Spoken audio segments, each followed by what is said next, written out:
Hello all guys, gals, and non-binary pals. Welcome to the newest episode of the Noobs and Knockouts Podcast, brought to you on YouTube, on Spotify, on Google, and Apple Podcasts. I'm Austin. I'm a knockout, watched a lot of wrestling. I'm David. I'm a noob, haven't watched nearly as much wrestling. Excited to be back here in Mike TNA. We can't do bits off camera and then put them on camera. Fucking watch me. The people at home will get it. It's very simple. Mike TNA, Mike TNA, the TNA. It's just phonetic. There's nothing to get here. It's fine. They'll be fine. All right. So we're back in 2012 TNA, the last year that TNA would have monthly pay-per-views, by the way. I didn't realize that until looking through TNA Plus for first half prep here. But yeah, after 2012, they're going to start only doing quarterly pay-per-views because they can't afford to do more. Oh no. Yeah, dude, that fucking Hulk Hogan, Eric Bischoff, Vince Russo, whatever the fuck era is really paying dividends for him. It didn't. Yeah, really. Do you mean to tell me, Austin, that the Aces and Eights aren't about to light total nonstop action wrestling on fire and get their viewership up tenfold? This brilliant storyline. Do you mean to tell me that the intrigue of AJ Styles maybe being the father of a rape baby is not bringing in the crowds in droves? I thought wrestling fans cared about storylines, Austin, and what's more storyline than AJ Styles rape survivor and fucking knockoff Sons of Anarchy? I don't understand. Why isn't the math mathing, Austin? I guess. I gotta tune in to WWE. What are they doing? Oh, they're doing CM Punk just turned heel. Yeah, this is like right after Summer of Punk flopped. Whoops. No, that's the next summer. This is the next summer after this. This is Punk's champ. He turned heel. At SummerSlam, it's going to be John Cena versus CM Punk versus Big Show for the title. And it's going to not main event because instead the main event will be Triple H versus Brock Lesnar. I bought that pay-per-view. That match sucked. Oh, no. Oh, no. That's really unfortunate. How long? I'm sure that hour-long match, Austin, was well worth your time. Yeah. CM Punk has pretty much been guaranteed to have the belt to the Royal Rumble now because The Rock has already laid claim. He announced on Raw 1000 that he was going to challenge. He was going to be back for the Royal Rumble. So, remember, Raw 1000 was in July, and he's like, I am going to be back at the Royal Rumble. So everyone's like, oh, okay, so it's going to be Rock versus Punk at the Rumble, especially when CM Punk turned heel by attacking The Rock on Raw 1000. So it was like, oh, so Punk is just going to be champ for the next 5 months. Oh my God. He's going to drop the belt to Dwayne. Austin. But Austin, the fact that he and Dwayne are getting to main event. Look at that. He's having his cake and eating it too. I'm sure Dwayne Johnson comes out at Raw 1000 and goes, "See that? Goosebumps," and then continue and then takes a real goosebump for CM Punk. Heyo. No, we didn't watch it during the 2012 arc because we stopped AJ Lee at the wedding part. But the next segment after the wedding, The Rock comes out to call Daniel Bryan an Oompa Loompa. If you are wanting an understanding of where we're at in Dwayne Johnson's WWE career. Oh, no. He even does the Oompa Loompa doopity doof. Why? What the shit? No. Good time. Good times were had. That's actually very bad times. And people were still eating it up. People are still like they're still drinking the juice. They're still vibing with The Rock. He's The Rock. It's fine. Christ almighty. Okay. It's I'm sure whatever the fuck, I'm sure all of this on WWE it deserved having the gajillions more in ratings than TNA. We're really cooking with fire here, guys. Jesus fucking Christ. Anyway, last time we were here, we watched the August 2nd, 2012 episode of TNA Impact. We opened with a cold open that lasted like 10 to 15 minutes as Kenny King and Austin Aries started brawling with Zema Ion and Bobby. Yeah, just a cold open match. Yeah, cold open match. The match was won by the good guys. Yep, Kenny King beat Zema Ion for the win there. It was an all right match, one of the better ones of the show. It was pretty good. Yeah. I mean, But the running story is that last week Bobby Roode accused James Storm of being the leader of Aces and Eights, and Sting wants to hear it, who is interim GM because Hogan is still gone. Sting wants to hear it from James Storm directly. James Storm is just like, what the fuck? Why it would be completely out of character for me to run a biker gang and jump people. James Storm is like, if anything, it would be a horse riding gang. Thank you. Mm-hmm. Then, James Storm and Kurt Angle are getting their rematch for later in the main event of the show because their BFG match was interrupted by Aces and Eights a couple weeks back. And then we do learn that AJ Styles is away on a promo tour in Australia, which in the eyes of Christopher Daniels and Frankie Kazarian is him running away from his responsibilities to Claire.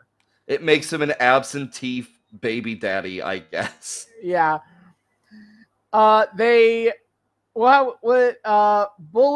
Ray defeated Robbie E in a BFG series match. You're not gonna like what I'm gonna have to say about where Bully Ray is in the BFG series after coming. I swear to fucking Christ. The comeback is on, David. Oh my god, he just couldn't fucking help himself.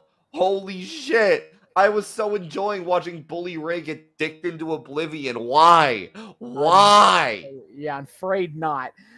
We get a Knockouts #1 contenders match between Mickie James, Tara, Madison Rayne, and Gail Kim. The whole big riggedy-roo is that Madison Rayne rolls up. Sometimes I say things and sounds come out of my mouth. We really 5 out of 5 promo on this guy. Austin really has taken notes from the Ultimate Warrior school of promo cutting. You just keep talking. Oh, Raggedy-Roo, Hulk Hogan. You just keep talking, and eventually sounds come out of your mouth, and what sounds come out, you don't necessarily know or expect. You disavow. Back to the match. Tara rolls up Madison Rayne, but it's in a way where Tara's she rolls up Madison Rayne. She thinks she's won, but Earl Hebner screwing Tara in favor of his girlfriend. I want to emphasize again, his girlfriend, Madison Rayne. Screwing Tara in favor of Madison Rayne, who he's screwing. Yes. So many screw jobs to go around for Earl He Hebner. claims that in the roll-up, Tara's shoulders went down to the mat, therefore giving Madison the pin. That definitely didn't happen. I don't know what you're talking about, man. It was so clean. Throughout the show, Earl was so uncomfortable. I just really need to point out how fucking uncomfortable Earl Hebner looks with all of this. Yeah. Earl Hebner raises Madison Rayne's hand as if there's a fucking gun held to his head. Yeah. The TNA snipers are pointing at Earl if he doesn't do the fucking bit. Who's that up there, brother? It's the TNA sniper. The TNA snipers are ready any moment if Earl Hebner doesn't follow the script. I wonder what dirt they had on him. I wonder what they're blackmailing him with this time. Throughout the show, a bunch of superstars are like, aces and eights, I dare you to show up in the main event. And if you do, I'll be out there ready to go. And that'll pay off later in the goofiest ass way imaginable. You know, in thinking about it, when you have a whole like legion of dudes being like, yeah, show the fuck up, I dare you, and then they all show up, it does make one understand a bit why aces and eights might decide it might not be advantageous for them to show for this one. Yeah. Sting is talking to Brooke Hogan in the GM's office and is just want to get a sense of where her head's at, you know, because of her dad. And Brooke says that she's still up for it to be in charge of the knockouts. But then a courier comes and is like, I have a package for you, Miss Hogan. Here you go. And oh no, it's a piece of paper with the aces and eights hand taped on it. Outstanding. What a message. Yeah. What a message. Bro, I love, you ever think about like the overhead that aces and eights must have spent on decks of cards just so they could like put together their fucking calling card? Because like every time you do that, every time that is a deck of cards like ruined because they fucking glue that shit together. Yeah. Like, do you ever wonder like if Bully Ray, when he's like doing the administrative work of putting together aces and eights, is like allocating? So sorry, spoilers, but also get good and listen to our last episode. Yeah. Spoilers for fucking 12 years ago. You ever think he like had to allocate part of the budget just for the purchase of playing card decks? Yeah. Is this what Doc Gallows, the director of chaos, was he also the director of logistics? Was that also his job to get all the playing cards? Director of spreadsheets. Yeah. Truly horrifying.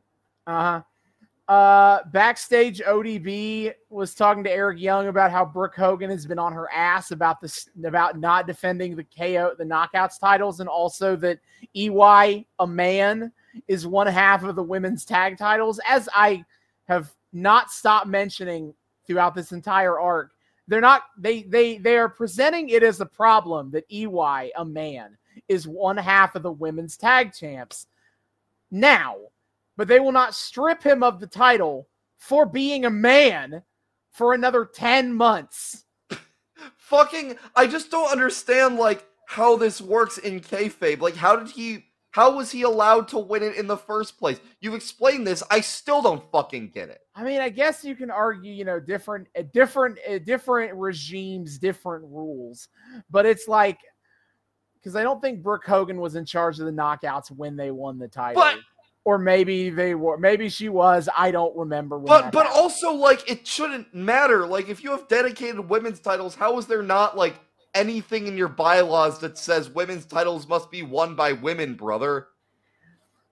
The TNA bylaws are not as ironclad as you would think, I guess. Yeah, well, clearly, fucking Hulk Hogan is the general manager, so you know he probably went in there and had some fun, brother. But anyway, yeah, either way, Hogan says I'll get around to that later, dude. EY's master plan to make sure that they can't be stripped of the titles is that they split up the titles and never spend time together. So at any one moment, you can only get back one half of the belts. EY's master plan is having a fishing reality show on the Discovery Network or channel. On the Discovery Network, and then just having the belt with him.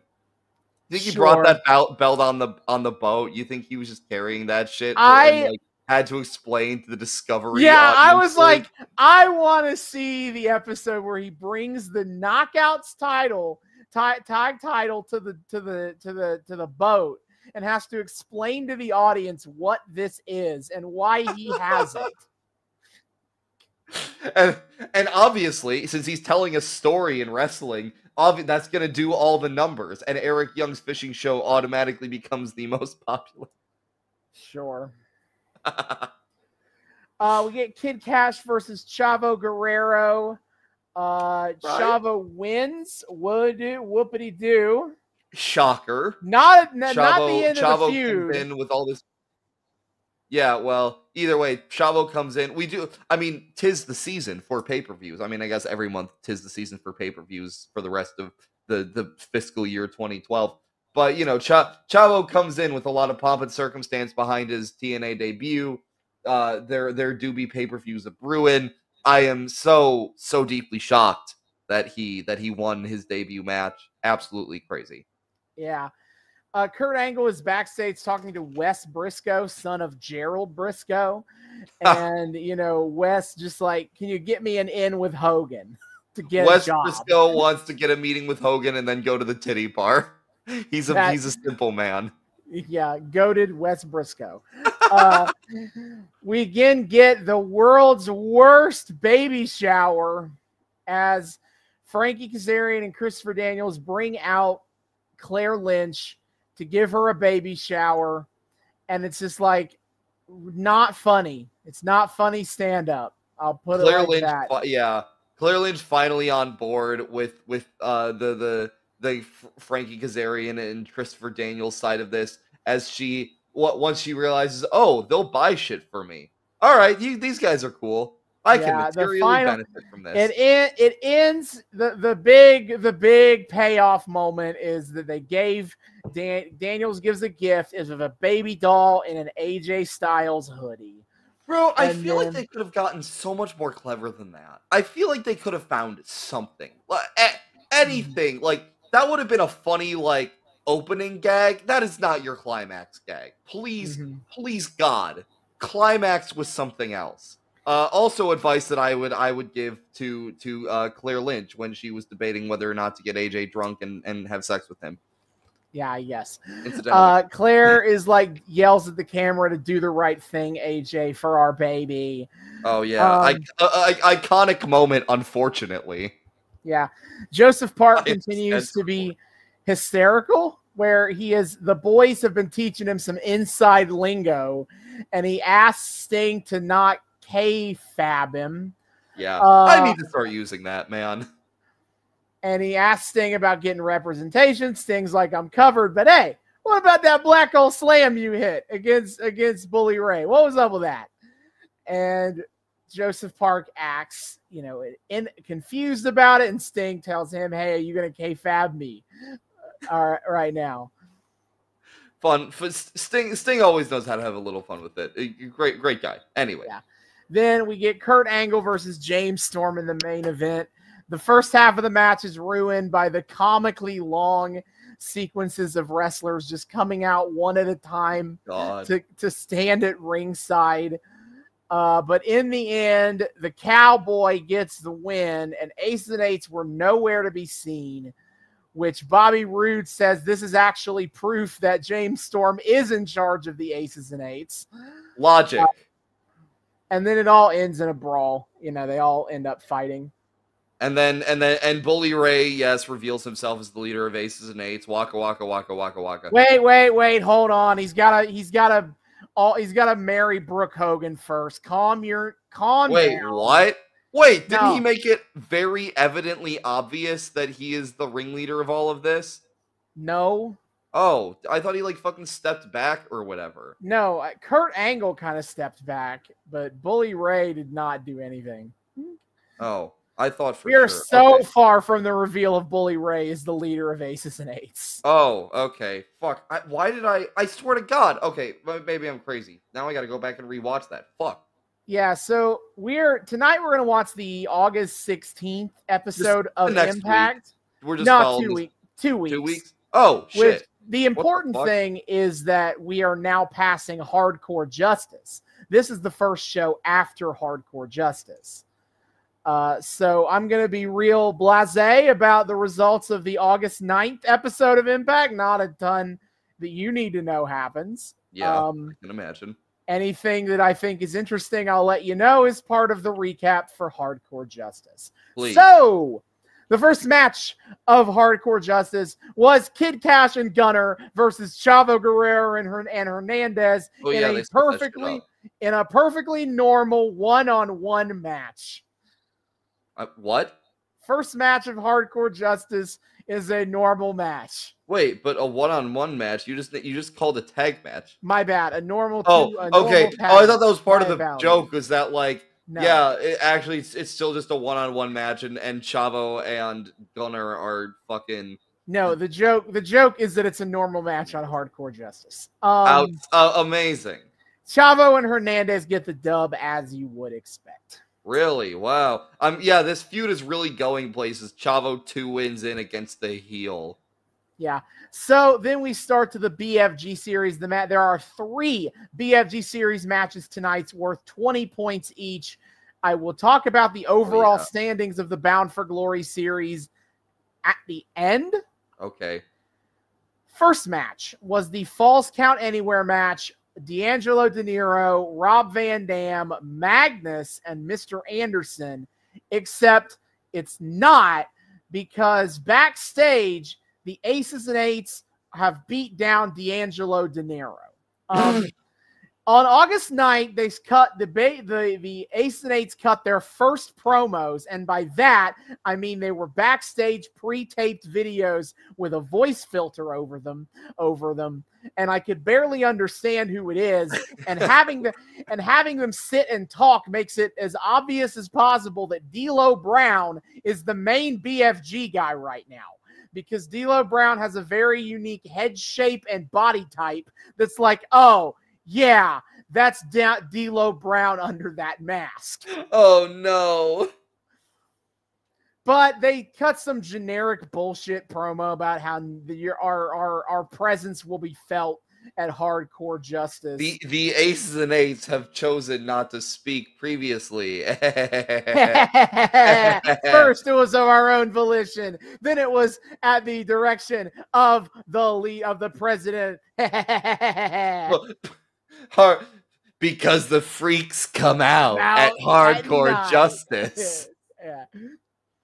So, thing is, D'Angelo De Niro has an actual shoulder injury. He is dropping out of the tournament. Oh, shit. Finishing with 9 matches and 7 points. Oh, yeah. Final performance. That round robin really working out great for him. But his shoulder, so they are writing him out of the story by having the Aces and Eights attack him before the match. So it is just a triple threat match for Falls Count Anywhere. And it ends up being won by Rob Van Dam. Very based. All right, cool. Yeah, so that's 20 points for RVD. Next match on the card, the most useless match of the show. It is a TNA Television Championship defense. Devon defending against Frankie Kazarian. I feel like both of them have better things to be doing right now. Yeah, Devon has been wrapped up in the Aces and Eights plot. Kazarian has been wrapped up in the AJ Styles plot and being the tag champs, except Daniels has a BFG match later, so Kazarian doesn't have anything to do. So they said, fuck it, he can fight Devon. They don't even announce this match before the show. What? Oh! It just happens. Right. You know, actually, the quarterly pay-per-views from TNA probably was a good idea. They clearly can't be trusted with build-ups to monthly pay-per-views. Now, as you might expect, Devon wins because this match came out of fucking nowhere to fill time. Christ almighty. Then we get the TNA Knockouts Championship match between Miss Tessmacher and Madison Rayne. Earl Hebner is the referee here, and I just gotta ask, how many times is Earl Hebner gonna referee Madison Rayne's matches before somebody is like, you know what? I don't think that he should be allowed to referee his girlfriend's matches. How does he can't keep getting away with it? But interim GM Sting just doesn't have the time to pay attention to what the fuck what sexual shenanigans the Knockouts are getting into, which I guess fair enough. I guess. So the match ends when Miss Tessmacher hits the flying elbow drop on Madison Rayne 1-2, but oh no, Madison got her foot on the ropes. And then while Miss Tessmacher is arguing with Earl Hebner, by the way, that did actually happen. It wasn't like a bullshit call. Madison Rayne, like that was a legitimate, normal, like, oh, I got my foot on the rope spot. Mm-hmm. So then she argues with Hebner, and Madison Rayne rolls her up 1, 2, 3, and Madison put her feet on the ropes for leverage, and Hebner missed that. So naturally, Madison Rayne is now the Knockouts champion. Man, for a hot second, for the briefest of moments, I thought you were about to say that Earl Hebner just fucking socked Tessmacher in the face, which would have been so funny. It would have been. No way they would have done it, but it would have been funny. Desperate times call for desperate measures. Earl Hebner says, fuck this bitch. Boom. Mm-hmm. They do it. The king of the Twi machine, Bully Ray, has a backstage interview where he's like, he knows that the Ace and Eights are coming for me next. I found the Ace and Eight cards under my windshield wiper on my truck. And it's like, that's funny. Okay. That's funny in hindsight. That like he's planting Ace and Eights cards on his own car. Do we see this? Do we see proof of this? No. He just says that's happened. So the next match is possible when you lie. The next match is a tables match between Jeff Hardy, James Storm, Bully Ray, and Robbie E. Christ. And obviously Robbie E. One of these things is not like the other. Yeah, Robbie E., the obvious winner of this match. Thank you. So the Aces and Eights show up to do some bullshit and stop James Storm from losing. However, Bully Ray manages to put Jeff Hardy through the table and get the dub.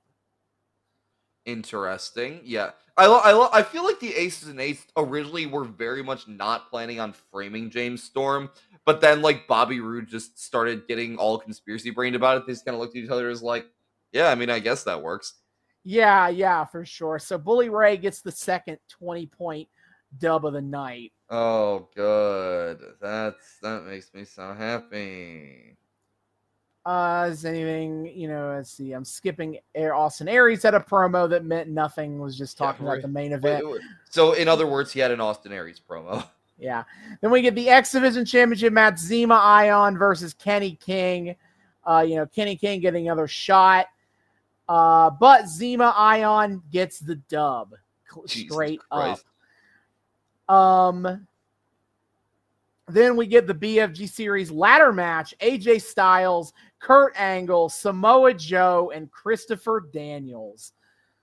And the match ends. Joe has it won. He headbutts Kurt Angle off the ladder, but then AJ Styles springboards onto the ladder from the top rope and grabs the clipboard to win the match out of nowhere. Holy shit.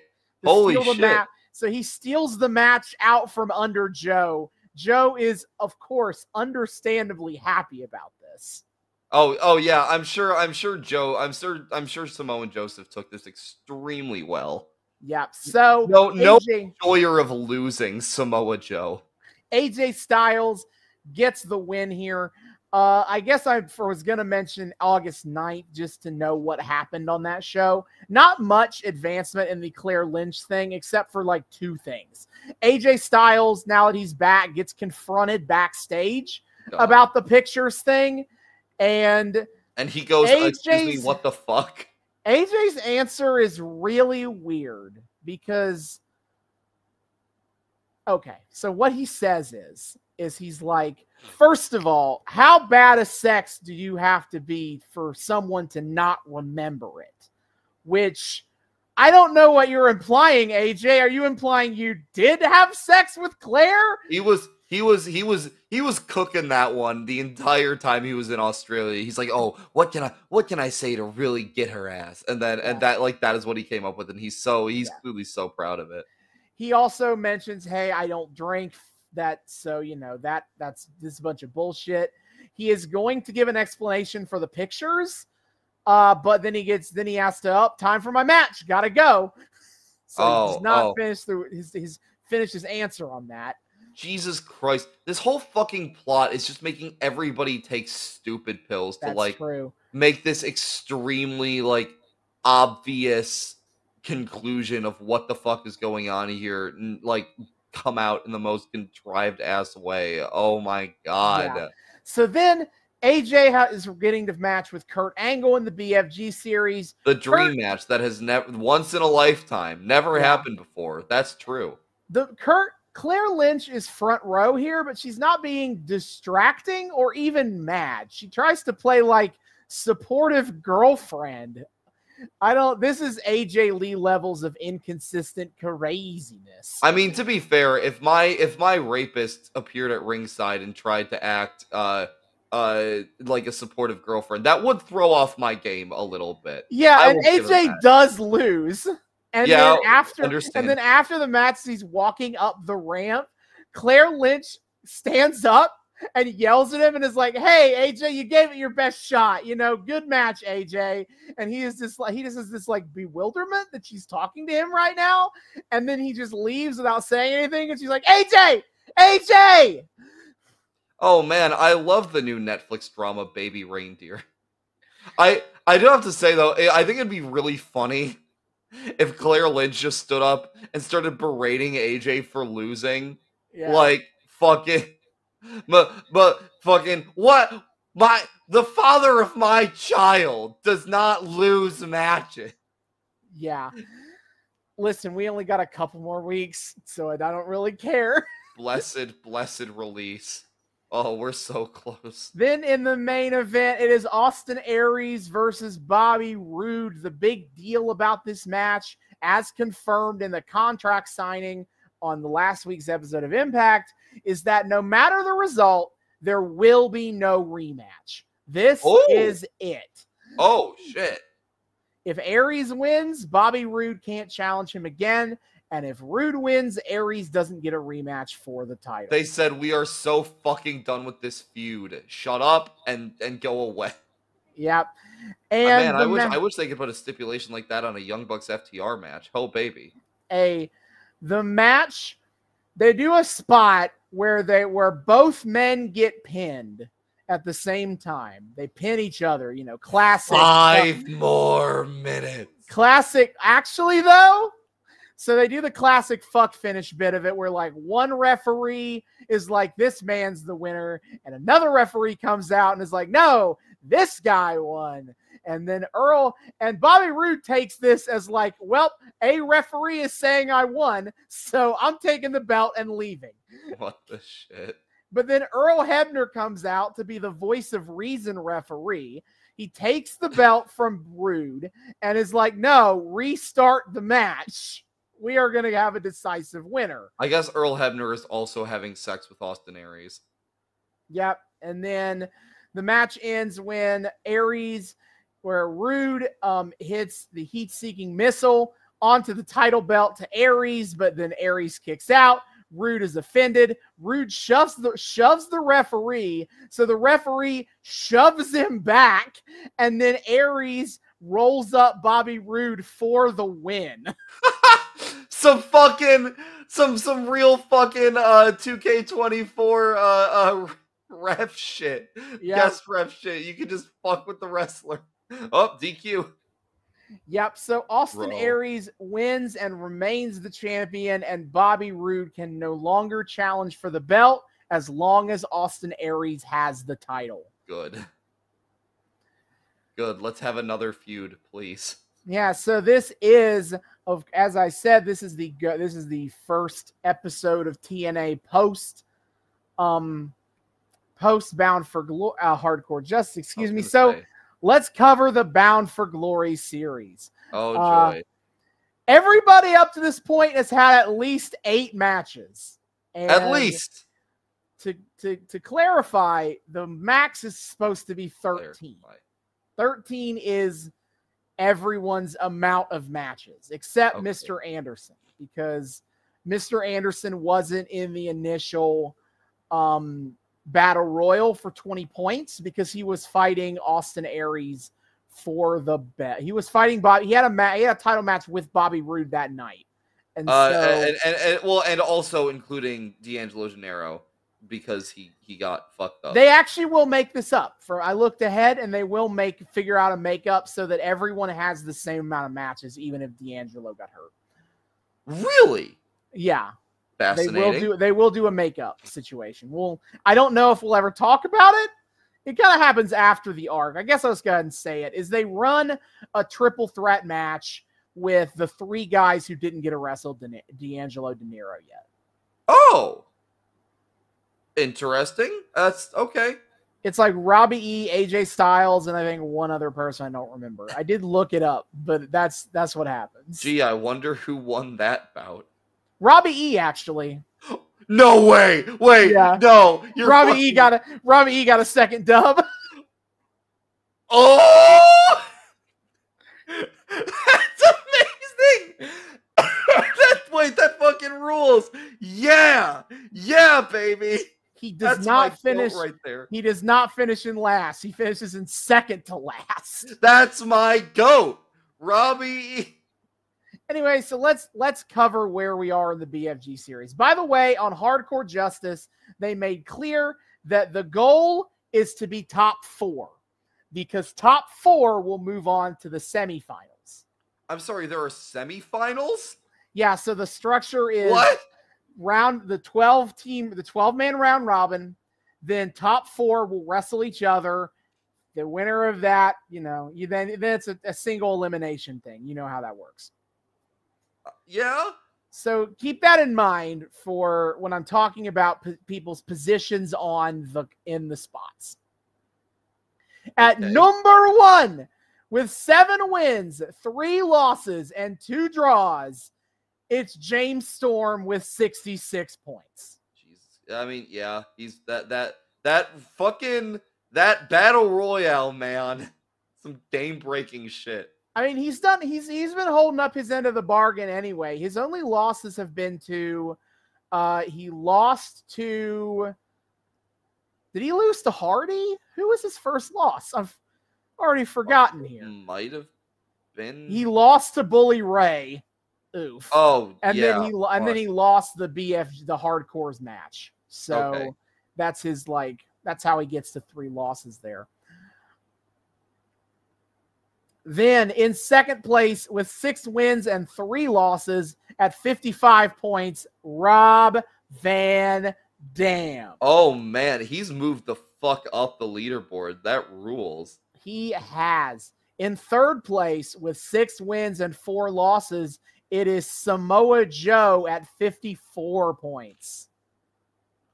Yeah, I mean he's also been dominating pretty hard. Although seeing him bump down below Rob Van Dam is crazy because running. He's been eating a couple losses recently. Yeah, they were booking him for a hot minute as the odds-on favorite, and he didn't win any of the 20-point matches. But Samoa Joe is in third right now, but he really does need to get his ass in gear for his last 3 matches of the tournament. Yeah, he could get fucked. He could fall out. With 6 wins and 6 losses at 48 points is Kurt Angle. Angle is kind of in a situation where he kind of needs the next man I'm talking about to lose out. Angle only has 1 match left. So oh shit. He's 6-6. He's eaten a lot of losses in in the BFG series. Man decided to workhorse it, and it is not working. Yeah, so he is running out of spot. He's running out of room to get points, is what I'm saying. I will say it is an interesting angle for as fucked as the BFG series is structurally speaking, and who knows how intentional this was. There is an interesting, psychology element to how you decide to pace out your matches. Because on one hand, you could rush ahead, get them all done, and just maybe dominate if you're someone like Kurt Angle. But also, then you can't see where you need to be relative to other people and really play the field. That does add an interesting twist, although I don't know how much they ever lean into that. Not really, they don't. It's us talking shit right now. Then it tied for 4th is also Bully Ray. He has worked his way up. All fucking mighty. He is 5-4 and has worked his way up to 48 points. I want to die. Yeah.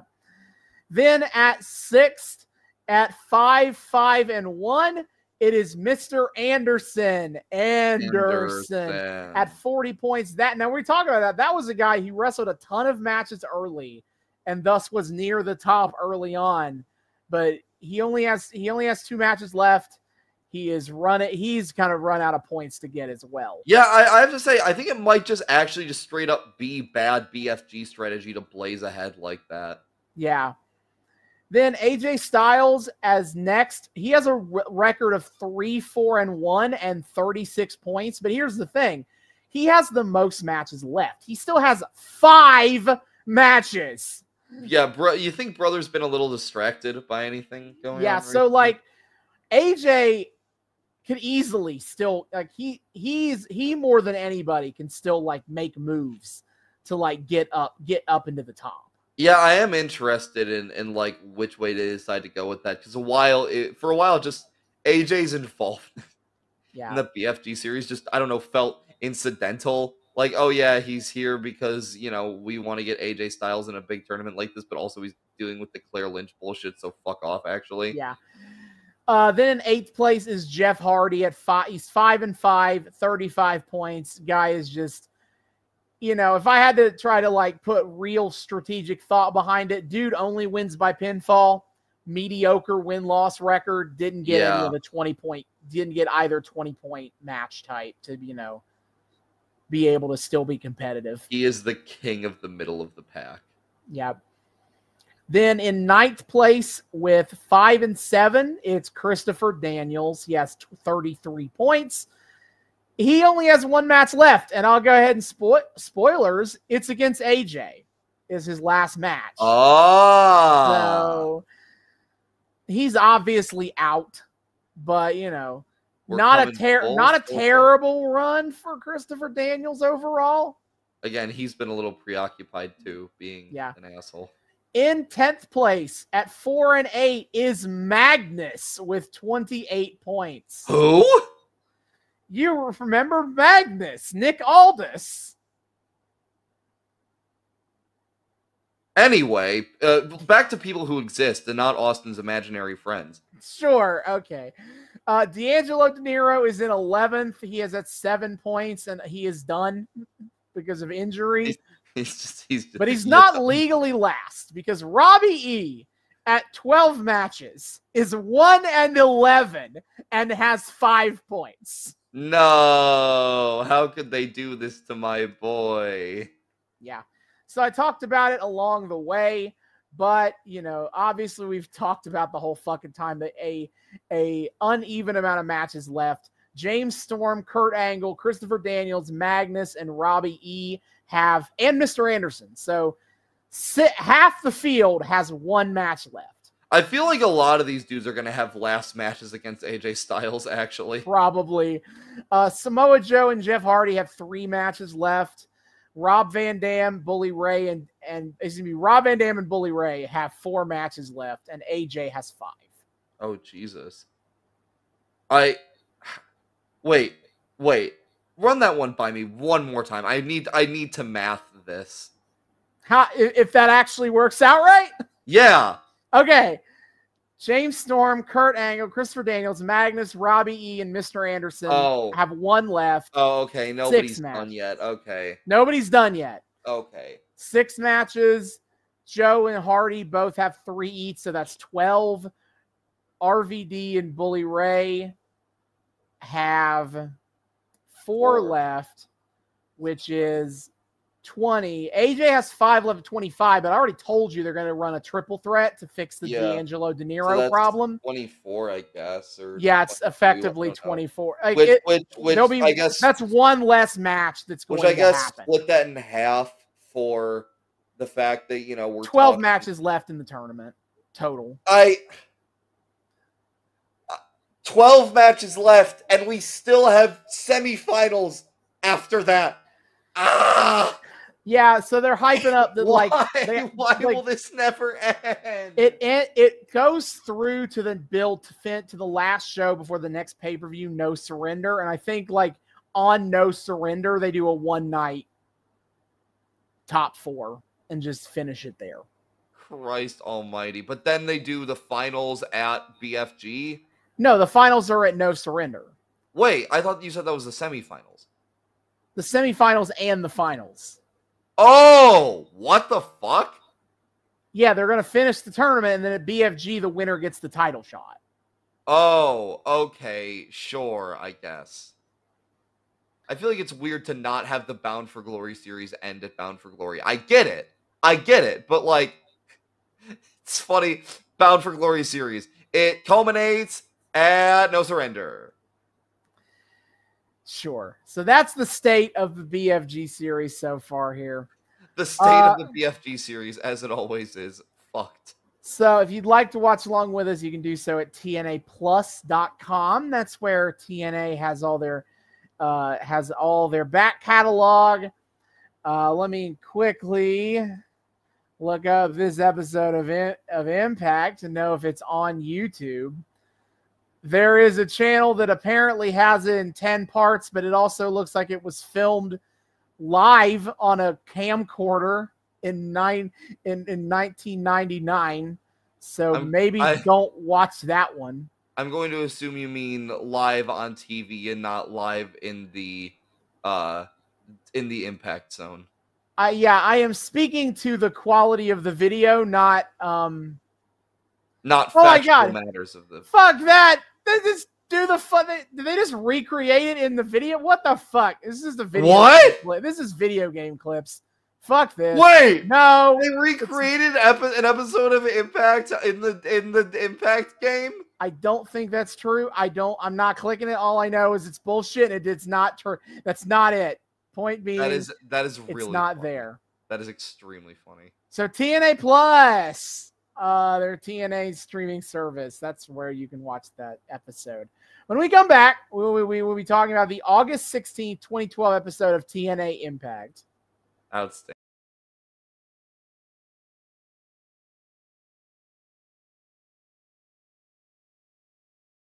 And we are back. We have watched the August 16th, 2012 episode of TNA Impact. And, don't ask how long it took us to come back, and don't ask us when we watched this episode, but those are in fact true statements that we are back and we have watched this episode. We are at a favorite point on this show where I picked a shitty arc for us to cover.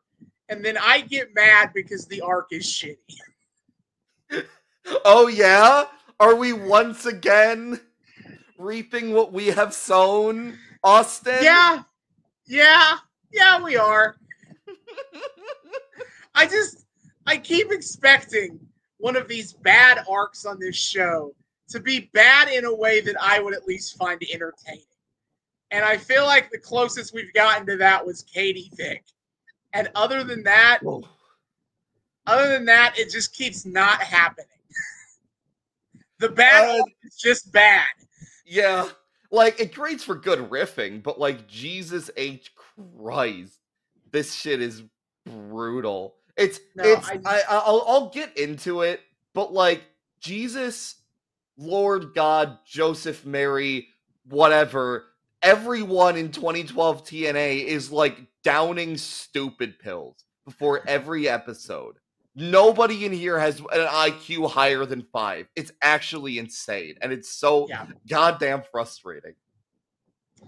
So, we open the show with Austin Aries. Well, of course, we start the show with previously previously on, yada yada yada. And I will say there was a shot from what was the last Hardcore Justice is what Hardcore Justice of the ladder match where CD is just laying horizontal across the middle of a ladder. That was art. I want that on a t-shirt. Thank you.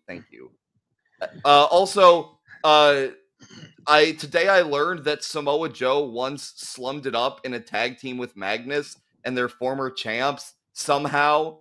That speaks poorly to TNA's tag division. That really I mean, I get that Samoa Joe's thing for tag teams, if his current tag team with Hook is anything indicative, is he just kind of like picks up random wrestlers like stray cats and he's like, all right, we're tagging together now, and the other guy's like, okay. But like, Yep. Holy Lord, not Magnus, Joe. Not Nick Aldis. You're tag champs with Nick Aldis. Nick fucking Aldis. Jesus Christ, Joseph. You could have found a better stray cat, is all I'm saying. Fuck this stray cat in particular. But Austin Aries is here. He comes out. To hopefully finally start a new feud. Which, sorta. Kind of. But he said, for the last few weeks, all he's hear is the word fluke. Fluke, fluke, fluke. F-L-U-K-E. He pulls me into the striker first by spelling and defining the word. Like it's a goddamn episode of Sesame Street. And he was like, I heard it so many times that I almost started to believe it myself. Yeah, lying to our faces that he ever, doubts himself. Okay, egomaniac. But at Hardcore Justice, he proved those doubters wrong. He proved it wasn't a fluke. And all those doubters, he said, you can remove the E in fluke and go fluck yourselves. Oh, my God. Mr. Aries, I would like you to take the word fluck, take the L out, and fuck off. That was awful. That was not good. I was done. I was like, oh, brother, this guy. That was delegitimate. That should have buried his ass right then and there. Holy Jesus. How did it take him several more years to fall out of grace with TNA? Holy shit. Who writes this crap? Vince Russo, I guess. Who was like, take the E out of fluke and you can go fluck yourself. Yeah, maybe Stryker is ghostwriting this shit. That's such a fucking Matt Stryker ass line. He's moonlighting while on Lucha Underground. Or no, I guess 2012 he wasn't on Lucha Underground yet. He's still in the E. Look, he's writing under a pseudonym. He's just trying to bring that bag, but Jesus God. Yeah, so Aries' promo gets interrupted by Jeff Hardy? Which is weird because again, he was after the fluck yourself crap. He's like, I'm running the show here because I'm the face of Impact. And he's calling out Aces and Eights. He's like, the TNA will not be held captive.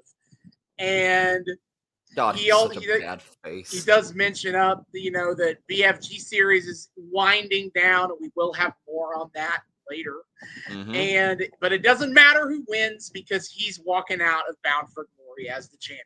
And then dun dun dun dun dun dun dun. And bro, Aries looks so mad here.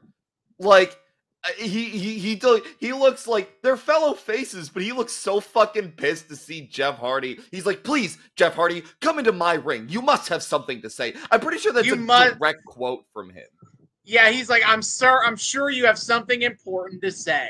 But with this air of just spiteful sarcasm, why do you hate him? What the shit? I don't know.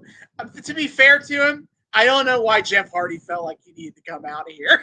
Yeah, well, he came out here to lie to our fucking faces and say he's going to win the BFG series. Hello, creatures! Yeah, oh yeah, and he's still doing the creatures thing where we're still not at broken Brother Nero yet, but we're still TNA truly was the one company that let Jeff Hardy do whatever he wanted creatively.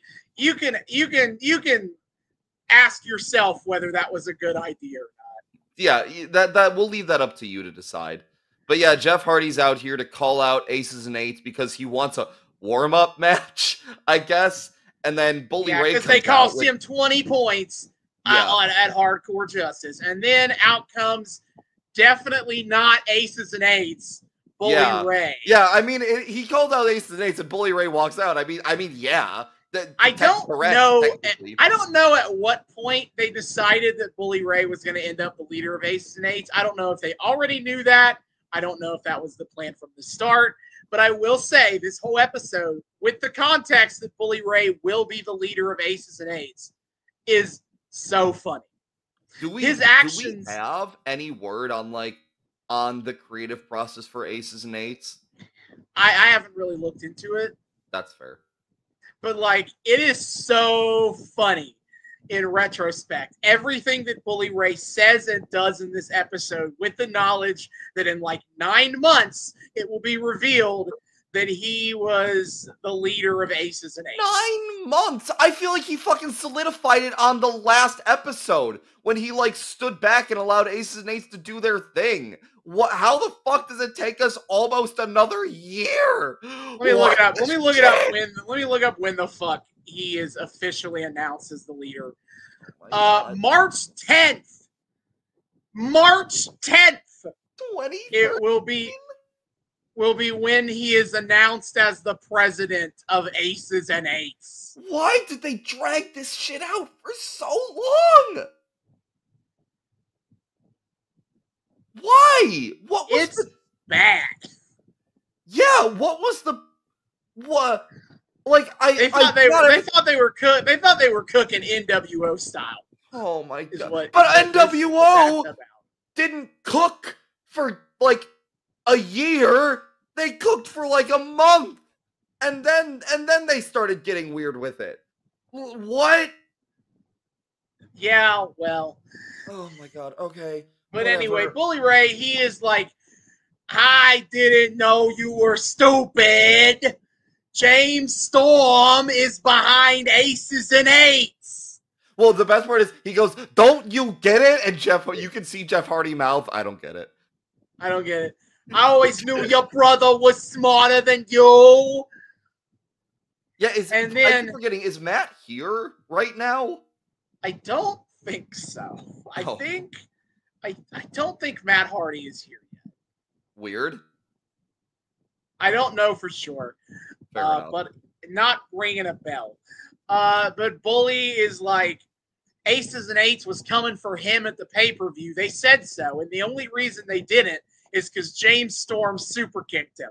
Which, and all right, Jeff Hardy goes, says, "Good point. You've got a point." Which, no, he doesn't. No, he doesn't. He is doing the Bobby Roode thing of the evidence that suggests that you're wrong is actually more proof that you're right. I'm right. Jesus, some wrestler, everyone in this story and in the AJ Styles story they're just all morons.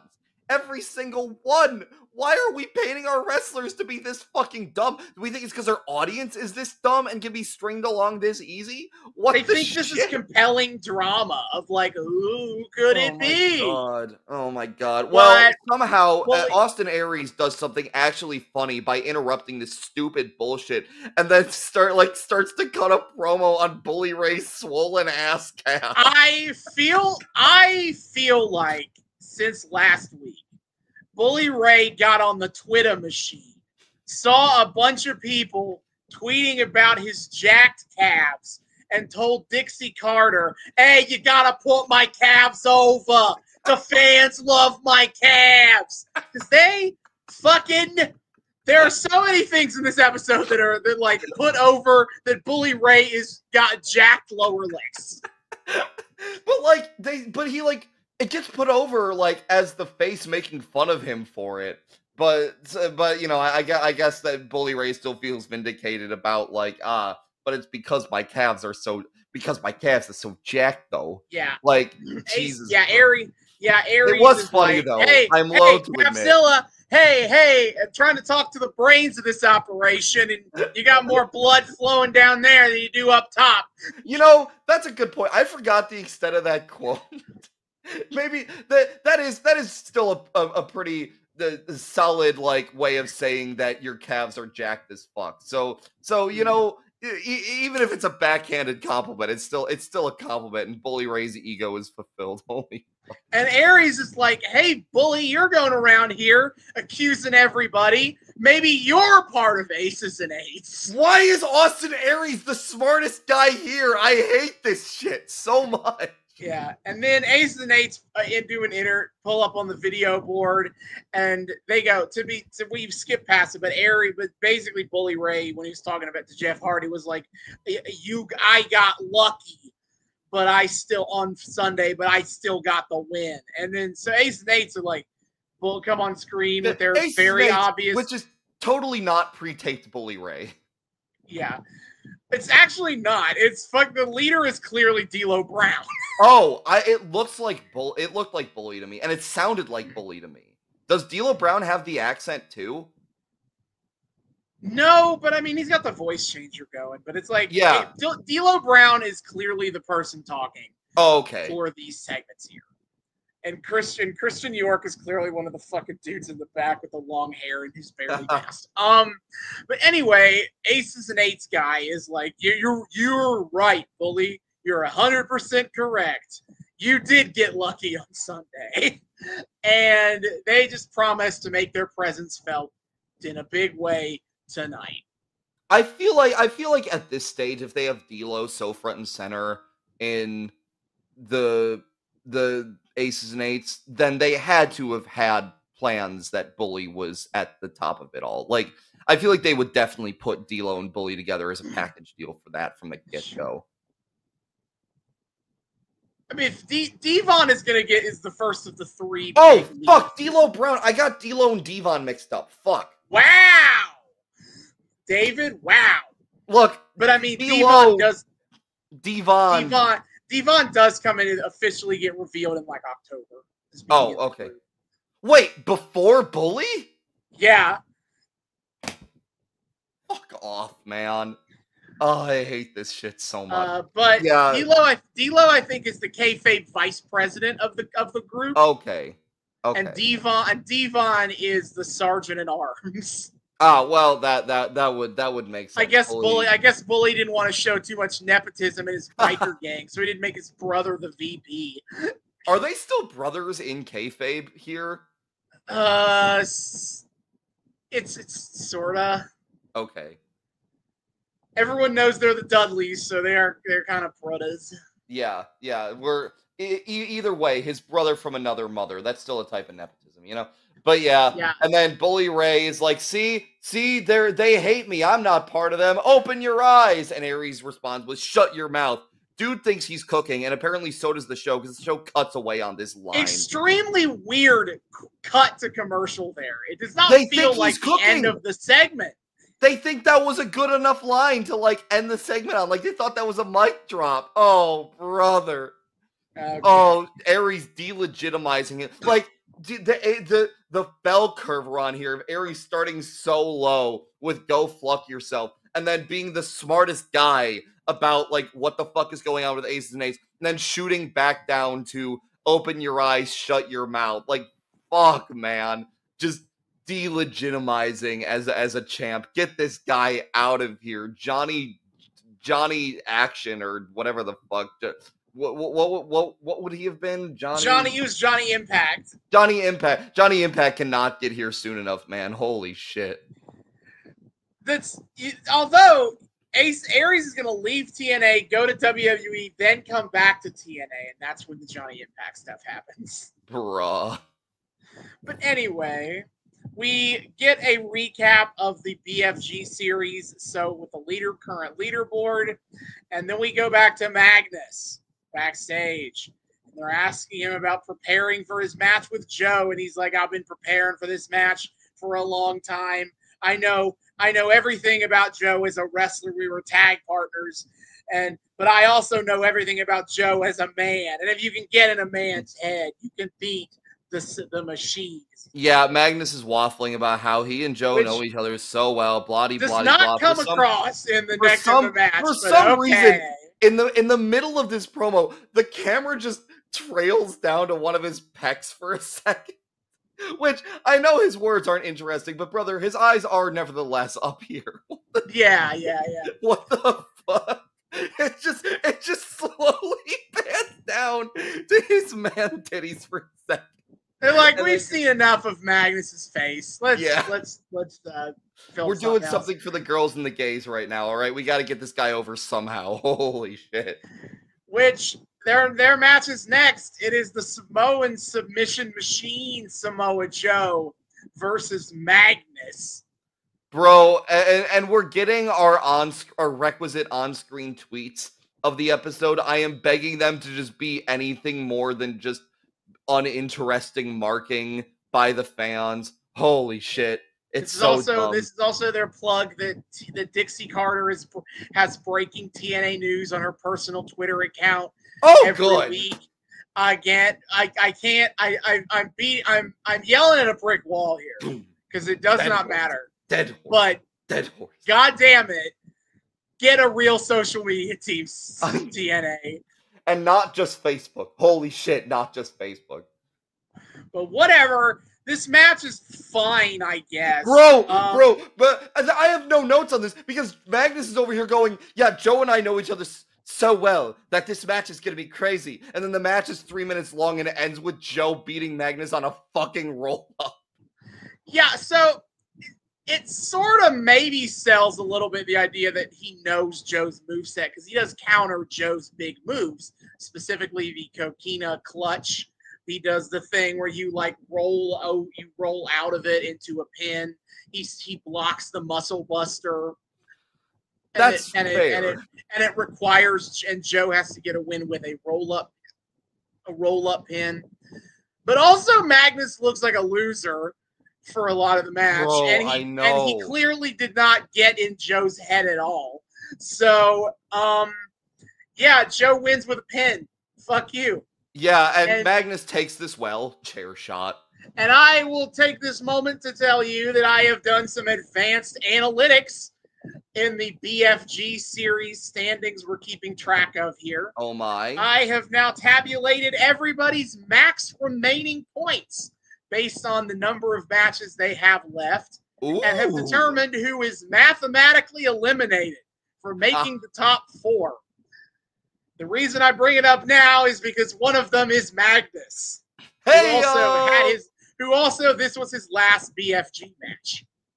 Just ever. Magnus returned to his home planet. Note, Magnus died on the way back to his But he finishes the BFG series 4-9. Jesus H. Christ, man. I don't know if he got a single one of those wins on television.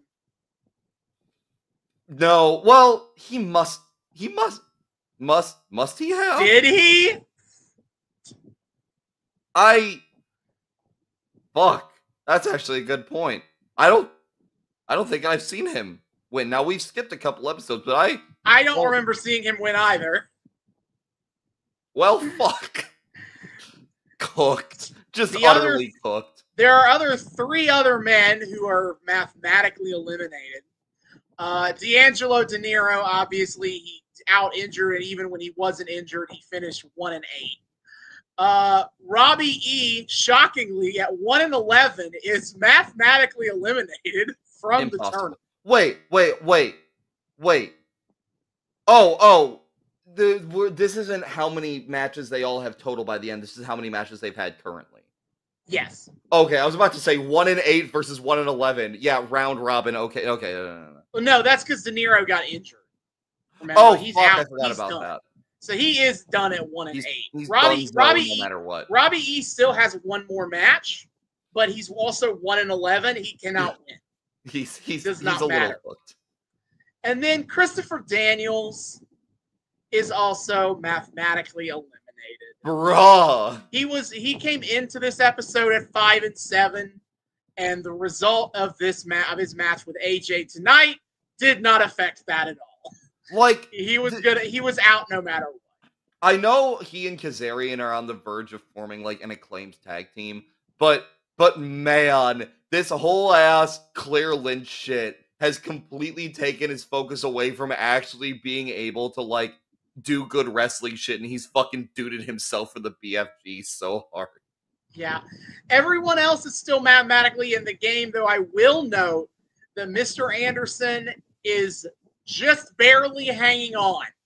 The bottom of the top 4 at this point is 48. He is at 40 points. He has 1 match left. So technically, he could get back in the top 4 with a sub win in his last match, but he is just barely mathematically capable of being. And I assume other dudes would have to like have big losses. Crazy. I don't even know if it's. I didn't take into account what the remaining schedule was, so it might actually not even be possible for the right combination of losses to get him to what he needs.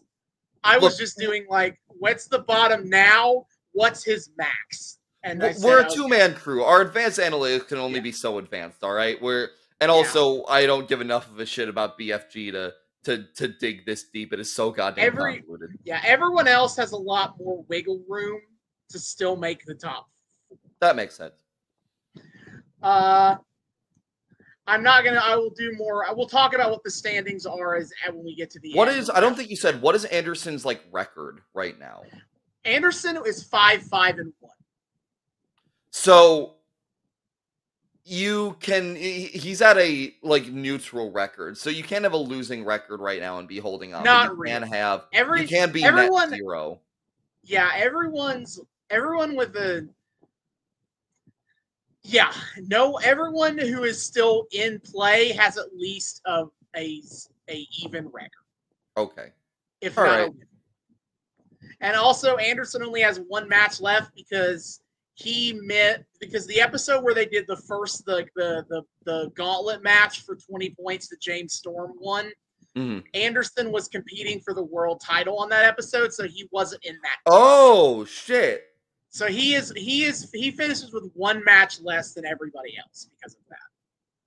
Jesus Christ! So this round robin really is bullshit. Fuck off. Okay. I mean, he round robins everyone in a singles match. Yeah, but he only had one match for 20 points when everyone else gets 2. God damn, that is hysterical. He was. It's rigged. It's a conspiracy. Yeah. But whatever. Interestingly, Kurt Angle also only has one match left, and he's kind of dangling in there. Yeah, in terms of that top 4, dominant too. He's 6-6. Jesus. So he's like just barely hanging on in this BFG. But anyway, after the match, Magnus attacks Joe. And Magnus, knowing Joe so well, doesn't anticipate that this fucking chair shot to Joe is just gonna make him hulk up and get all mad. Okay. Then we go backstage with Madison Rayne talking up how she's been here for a year and a half and she is Knockouts champion again, and she did it all by herself. And she is hyping up that she wants a party. It's celebration. And she's like, Brooke Hogan got a cake. Yeah. She's wearing a full ass crown and a sash like a birthday girl. And yeah, Madison hopes Brooke brings the cake. So okay. Madison goes out to the ring and has a fucking mic in her hand. And Madison, of course, is like, behind every great woman is a strong referee. And okay, that was so funny. Austin, have you watched Smiling Friends? No, I have not. Okay, for those of you who have seen Smiling Friends, Earl Hebner. Earl Hebner walks out to the ring with the same energy as the guy in the first episode who's just always holding a gun to his head. He is out here against his will. He does not want to be here. He is 2 seconds away from ending it all. He's so uncomfortable. Yeah, so Madison, came out here because Brooke Hogan won her out here, and Madison thinks that means that she's going to throw her a party, of course. Of course. And then out comes Brooke Hogan, and she's like, brother, we're all about integrity here at TNA, dude. And Earl, surely you can see this is some suspicious stuff here, dude. Yeah, Brooke out here like, Earl Hebner reffing knockouts matches doesn't work for me, brother. No, it does not, dude. Earl Hebner is banned from refereeing knockouts matches, brother. That's not even not even fucking matches at Madison are in, just all women's matches. Incredible. Just taking you out completely. So, and Brooke Hogan also makes clear that she didn't have a cake, dude, and that tonight is Miss Tessmacher, this rematch for the Knockouts title. And I got a special referee tonight for this match, brother, which I can't wait to talk about the special ref thing. I can't either. She specifies, though, that it is going to be a female referee, which is hilarious, as if anyone in wrestling is immune to the power of homoeroticism. For all you know, Madison Rayne will seduce her too, but, you know, I guess we're not considering that, brother. But yeah, Madison Rayne is of course not terribly happy about this, and she's like, "Get in here and fight me, bitch." And Brooke says, "I'll hit you with the big heel and the leg drop for the 1, 2, 3, brother." And then Madison bails. All right, and Madison bails, and Brooke is like, "Get in here, brother," because Madison goes like, "You're coasting off your own name, Hogan. Get in the ring and fight me, Hogan." Bro, can you imagine Brooke sicking her dad on Madison Rayne? That would kind of be fair. That would be insane. Like a rabid guard dog. But Brooke is just yelling at Madison to get it back in the ring and fight her. And then, oh no, 2 of the Aces and Eights guys are here. And yet another horrifying similarity that Brooke Hogan shares with her father. She sells cartoony fear of the heels in the exact same fucking way Hulk does. It's so bad. It is bad. It's terrible acting. Like doing the praying hands, like stumbling back, getting down on her knees, like no, she gets brother. Gowned in the corner. But then, oh boy, Austin Aries, Bully Ray, Jeff Hardy, Sting, and Kurt Angle all hit the ring and chase off the Aces and Eights. James Storm meanders his ass on down eventually. You're not helping your case. You're really not. But then we go to commercial, and we come back, and Sting has got the microphone in his hand. And Sting is like, they showed their true character tonight when they tried to go after Brooke Hogan. And Sting is like, next week, it's open fight night. God damn it. Jesus. And then another one. And then we have hit so many open fucking fight nights in this arc. Are we doing that one too? Yes, next week is the payoff to this arc, the Claire Lynch thing. So we do have to watch another episode of the open fight night. Fuck this shit. Oh my god. And then Sting's like, the fight will be on. And we got the better what? Oh shit! What does he call Angle? Good as gold. We got the creature of the night. We got our world champion, and we got the Stinger, and it's gonna be showtime. Yeah, Sting's basically just like, yeah, Aces and Eights are gonna die. I don't know why he thinks pre-open fight night calling out Aces and Eights will go well for him. That gives them like an insane amount of time to plan for it, but okay. Love that we've hit this Sting where, and to be fair, Sting still is spooky black and white makeup, but he is full on like pre-Crow Sting in his 100%. Mannerisms and promos. Like this, Surfer Sting would have cut this exact promo. Yeah, like he has a gruffer voice now, I guess, and he's like Joker Sting, so he's got like Joker-ish mannerisms, maybe a little bit. But yeah, this is going back to pretty vanilla Sting, I have to say. Which, to be fair, that's kind of how he rides out the rest of his career. It's not like he was being like non-surfer Sting in AEW, but yeah, he's like he was stoic for like a year, maybe 2 of his career. Yeah, and then he went right back. He kept the Crow look the whole time, but in terms of being like dark, broody boy about it. Look, that's not Sting's natural attitude. Sting always defaults to being a cartoon character. I know, and I love it. That's why they got him in that fucking Sprite commercial. Where he beats up the Make-A-Wish kid. That's right. Yeah. Adding the detail that it's a Make-A-Wish kid is really... He says he comes from, like, the Grant-A-Wish Foundation or whatever. Like, it's something that, like, sounds like a knockoff Make-A-Wish. Fuck, I didn't even think of it that way. Fuck, no!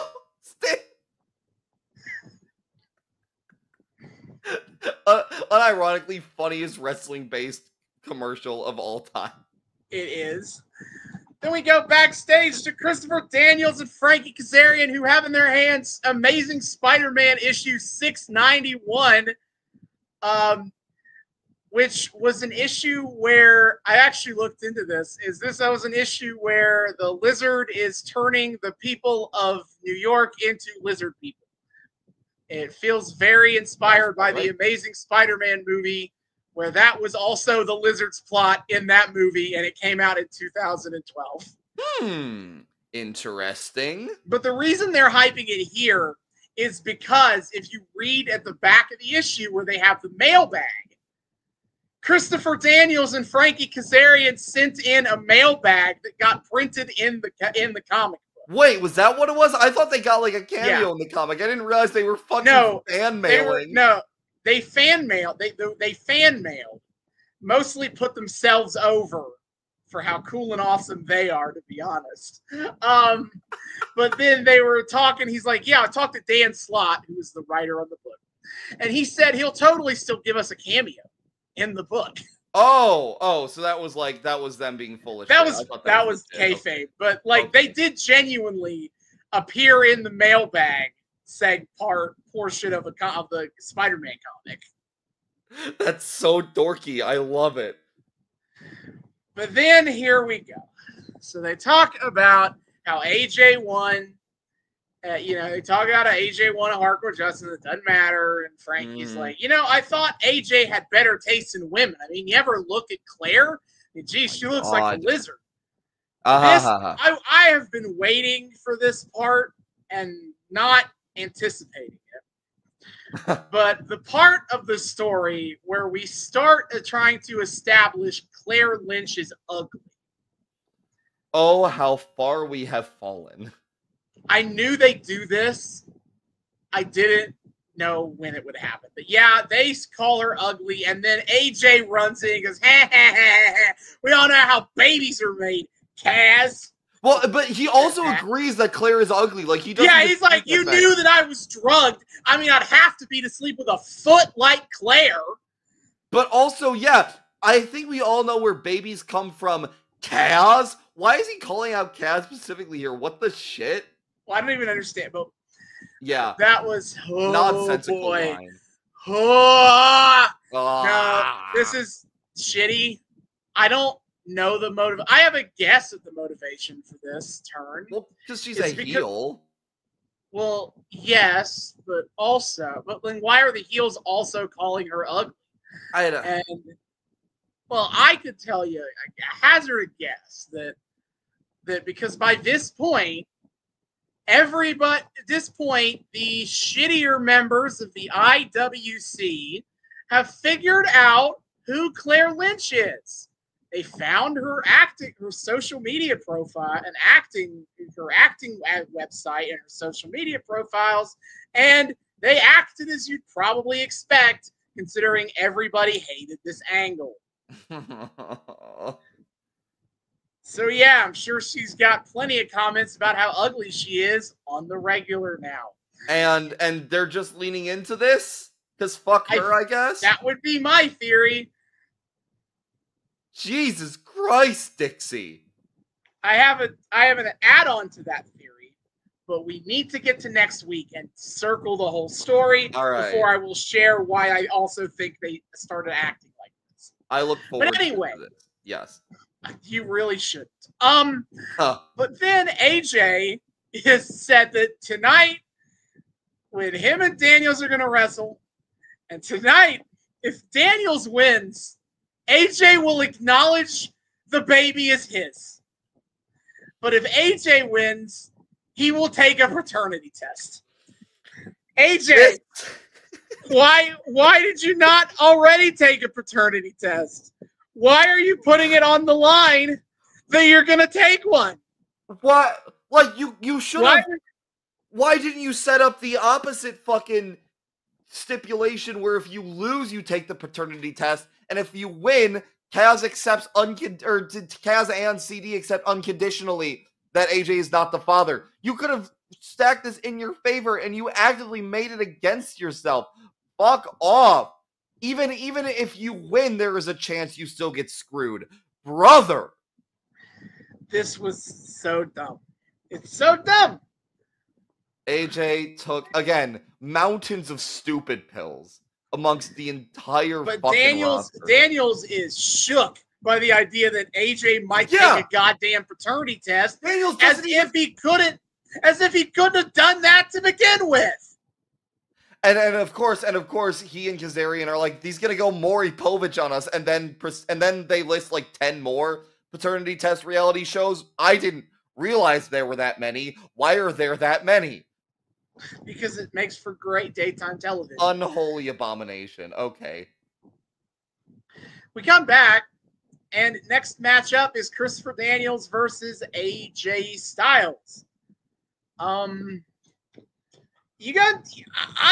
was not as. I think we have some stuff. I think we have some stuff in between that we're missing. Yeah, I have a bunch of random fucking So like we get like Daniels and Kazarian hawking their shirts as the tag champs. It's kind of a cool MIB style. I actually kind of dig it. Right, that interview he gave after his. Yeah. Also, is there something with Kurt Angle here? Because I have a line from I think commentary about Kurt Angle and AJ Styles. Or no, I think it's it is CD doing this interview. He says Kurt Angle and AJ Styles are cut from the same cloth. They're bullies. No, that's bully. Okay, you get the point. Yes, and he's hawking the shirt, and then after the Daniels interview, which goes exactly as you would expect it to go, James Storm is seen just ambling around backstage. Oh, this fucking guy chasing down random old men who work as stagehands to accost them for the whereabouts of aces and eights, I think. And then some guy questions him and is like, I mean, the rumors are saying, like, well, I done nothing.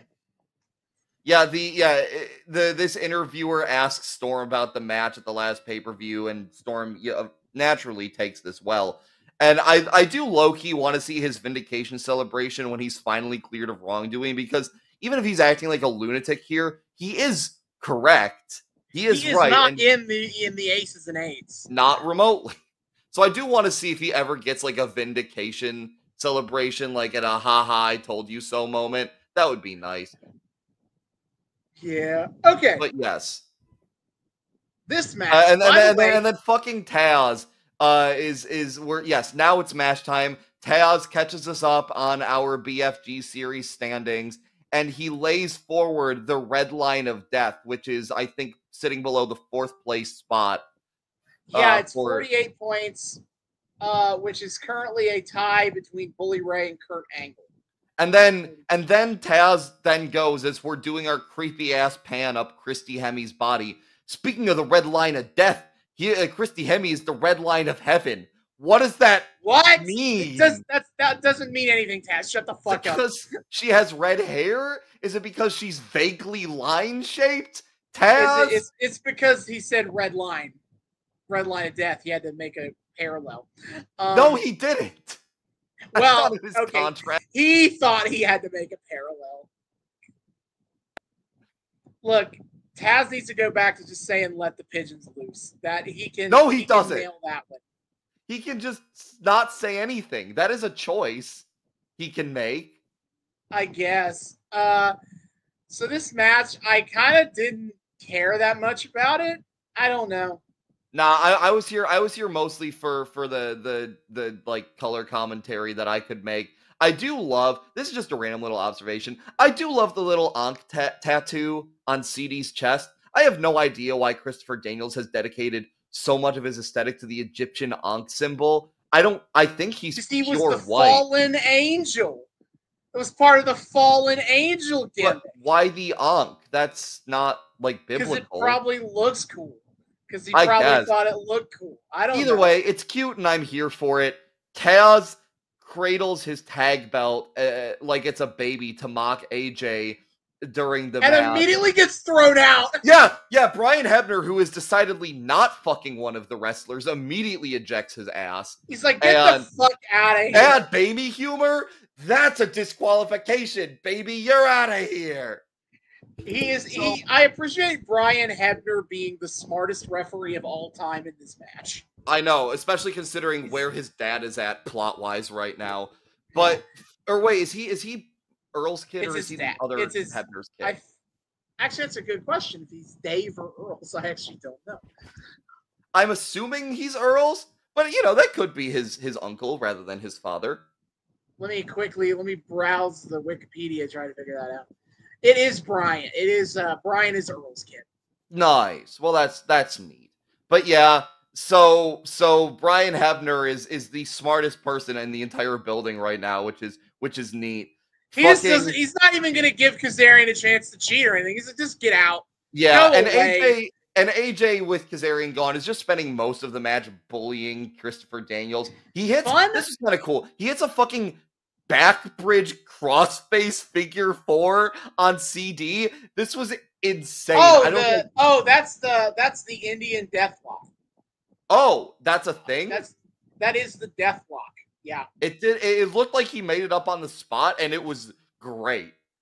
Yeah, it is a cool looking move for sure. Yeah, like that is the Deathlock, formerly called the Indian Deathlock, which does not come from India. Didn't learn that. Not.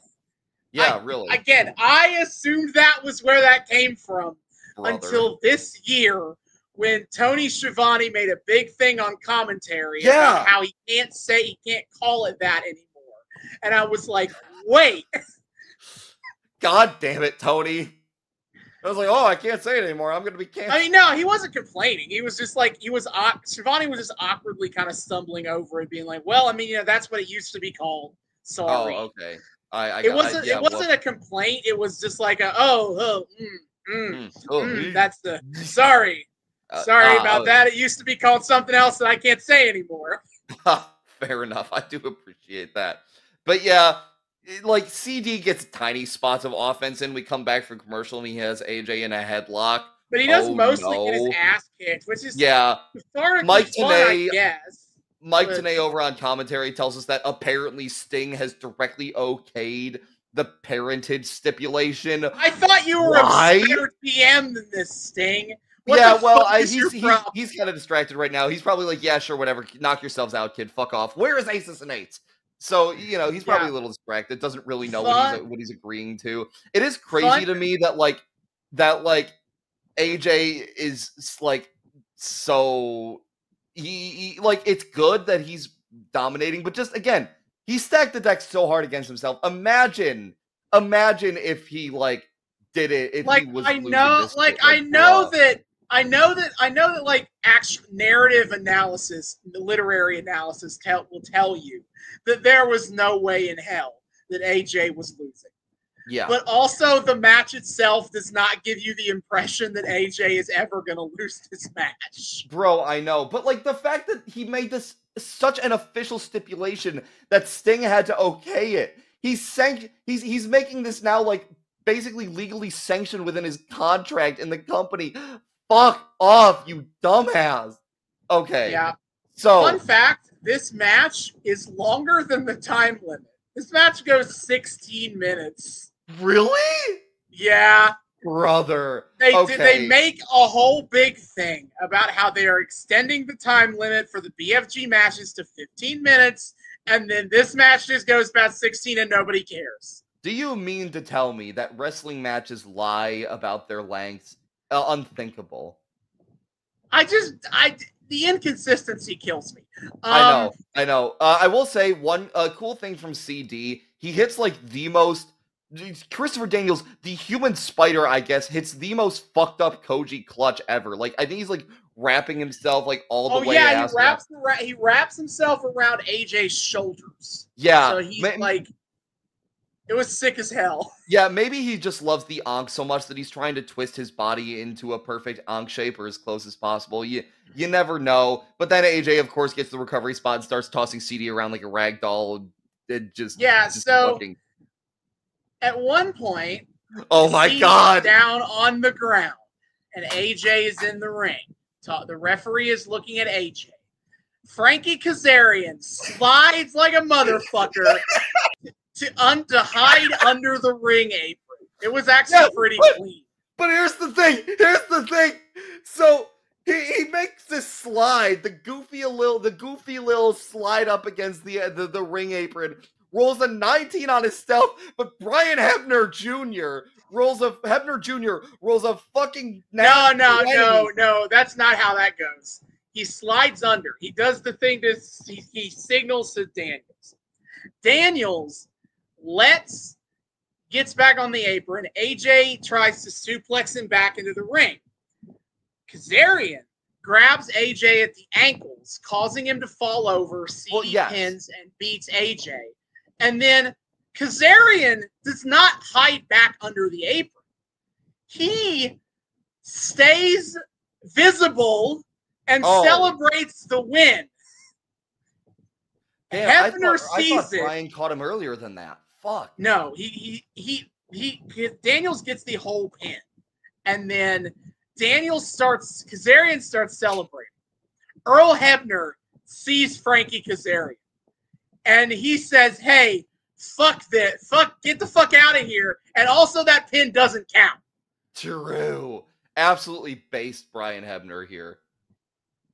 CD is like, what? What do you mean it doesn't count? And then AJ immediately hits the Pele kick and wins. Great job, dipshits. You couldn't even cheat right. Holy. This deck was so stacked in your favor and you still It would have worked if Kazarian slid under the ring as opposed to standing up. Oh my god. It's so stupid. I love it. But so AJ gets 7 points. Daniels officially ends the BFG series at 5-8 with 33 points. I didn't mention it earlier. Magnus at 4-9 ends with 28 points. Daniels got 4 pinfall victories and a count-out victory. Rip in pieces. AJ is now moving up. He is 4-4-1. He's at 43 points. But with that 20 points bonus, he's still got 4 matches left. He is still very in this. Riding high, yeah. Anyway. Damn, I thought AJ was going to get so duded in this tournament. So it's fun to see him getting much higher. But yes, so backstage, Stinger is on the world's cleanest speakerphone. Oh, go ahead. Hold on. After the match, AJ Styles hits CD with the Styles Clash. Oh, yeah, absolutely. Fuck you. Fuck off. But that's fucking hilarious. Sting is on speaker with Hogan. Okay. The clearest ass speakerphone I have ever heard. It's almost as if they 80-yard Hogan's part in post. I don't know. No, it sounds like Hogan's just standing just behind camera with a microphone in his hand. What the shit? Mm-hmm. But Hogan says that he's not 100% next week, brother, but I'll be there in the open fight night against Aces and Eights, dude. And Sting is like, well, Hogan, you're telling me. I'm coming back to save the show. I mean, call out Aces and Eights, brother. Don't worry, the ratings will be shit anyway. They made the ratings shittier than they were. True. Hogan made ratings worse for TNA. That's factually correct. Yes. It drew no audiences and drove away the audience that TNA already had. If I don't come back, we'll die, brother. He does say that. He does say. Wait, he does? Fuck, I thought that was me riffing. It's been so long since I've watched the episode. No, he is like, "Well, I'll die if we don't come back to win this fight." But Sting is like, brother, you're telling me that you're not 100%, so I gotta ask you. We gotta go old school, or can you do it? And he's like, old school's the only way to go, brother. I got your back, Jack. Oh, he's such a fucking dweeb. So next week we get to see the return of Hulk Hogan. Joy. He appeared in the first episode of this arc where he was written out by the Aces and Eights, and now here our last episode, he's gonna be back at that. Yay. Isn't that nice? Love me some full circles. That's a little circle right there. Love those circles. It is a circle. Baby. We're going in full. Uh-huh. Oh, anyway, God. We go back to the locker room. Jeff Hardy approaches James Storm. And Hardy's like, man, Aces and Eights cost me. And they've helped you twice. So I got to ask you, what's going on? And James Storm is offended that Jeff Hardy is going to question him. He's like, I didn't think you were one to fall in line. I thought you were one to march to the beat of your own drum. Ha. But yeah, James Storm does something actually smart here and says he's going to go out during Jeff Hardy's match to try and keep Aces and Ace from interfering. Wait, no, doing intelligent things during plots like this is illegal. No. Well, is it? We'll see. Yeah, well, of course he still finds a way to fuck it up, but whatever. Yeah. Bobby Roode is making it comes to the ring. I'll be honest, I started zoning out at this moment in time for the show. Don't worry. I got you covered as Bobby Roode reads us excerpts from his new book, What Happened by Bobby Roode. He did just kind of cope and seethe, I think. Yeah, absolutely. What Happened by Bobby Roode. Thank you. So I will say there in the background, I was also looking for other things to focus on, but in the background of Roode's entrance, a father is eating his son's arm. It looks like this is just a dad who looked like he was like biting Steel, on his son's what are you? Steel, what are you doing? No! Oh fuck! The seeds have always been planted. But yes, so Bobby Roode is out here. There's only one person to blame for all this. Now, kids at home, I'll give you a chance to try this out for yourself. Did he pick A, himself, B, Austin Aries, C, literally anybody else in the world? Say the line, heel. You people. Yay! What's funny, he's like, I thought about it and I know why I lost. And it was because of Aries and Sting and the referees and all you people in the crowd. He said, you people. It's an honest to goodness. I guess it's not a heel turn, so it's not a full honest to goodness you people speech. But still, you people. But yeah, he's just coping and seething that he's a loser now that he lost. And but like he's utterly juiceless and he knows it. He has no idea what he's gonna do, and he just drops the mic halfway through the promo. Fuck, man. Yeah. Poor Bobby Roode. Yup. Oh, that's who this was. I admit I was zoning out. We get a vignette for the fucking gut check guy. Yes. Oh my god. Okay. New gut check contestant. So we thought Taylor Hendricks had a wild story with, I was falsely diagnosed with cancer and it was a whole thing. Okay, the new gut check contestant has nothing. She got nothing on this new guy. The reality TV competition points are off the fucking charts. He grew up in the worst part of town. He saw his first murder at 6. He got suspended so often, they made an in-school suspension class just for him. His brother, who got him into wrestling, got shot and fucking died. We couldn't afford a headstone for him. I will say, on a lighter note, part of his story was that his brother was so into wrestling that he just like fucking Eddie Guerrero frog splashed this guy out of nowhere while he was trying to watch The Simpsons. But yeah, so this guy's like, I have had the worst possible life imaginable. Vote for me for gut check. They don't even give us his name. Okay, I had to look it up. I didn't dismiss it. His name is Chris Louie. They do not give us his name. What the shit? He also doesn't have a Wikipedia page. The only gut check contestant to not have a Wikipedia page. I'm sure this goes great next week. Bro, the Chris Louie and the series of unfortunate events. Fuck. So then it's time for the Knockouts title match, and Brooke Hogan comes out. And Gail Kim has tweeted that she is totally not the special ref. Thank you, Gail. That would have actually been cool. Yes! But instead, and it would have gotten a pop. Okay, so I had this talk with David about a thing TNA did recently to talk about this. But okay, mystery things. Mystery appear participants.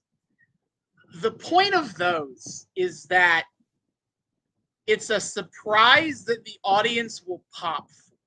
Of course.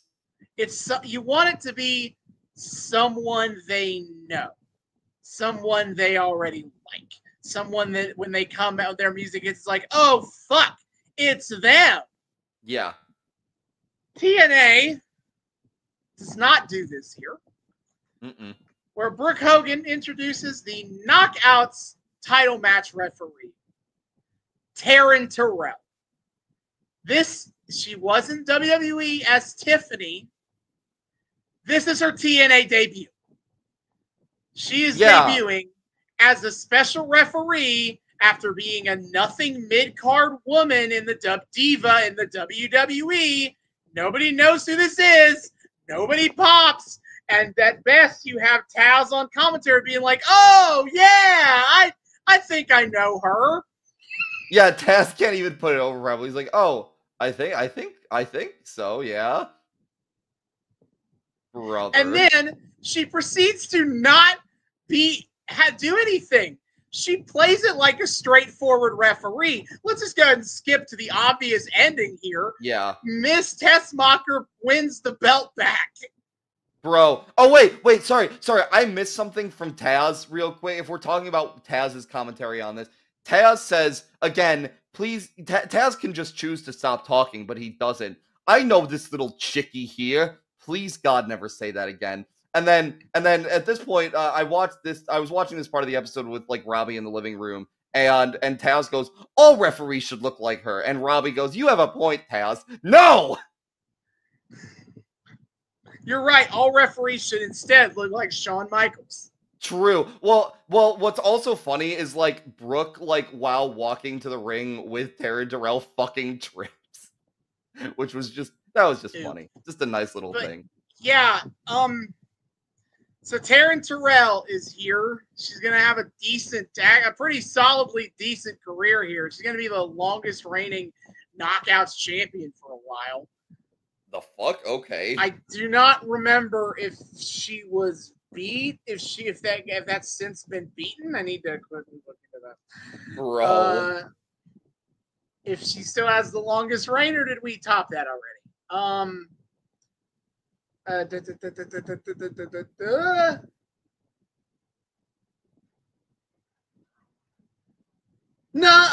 Yeah, she gets topped twice since then. Deonna Purrazzo and Taya Valkyrie has both held the belt longer than Taryn Terrell has. Based. Now, Austin, if I recall correctly, there is a twist to this Miss Terrell.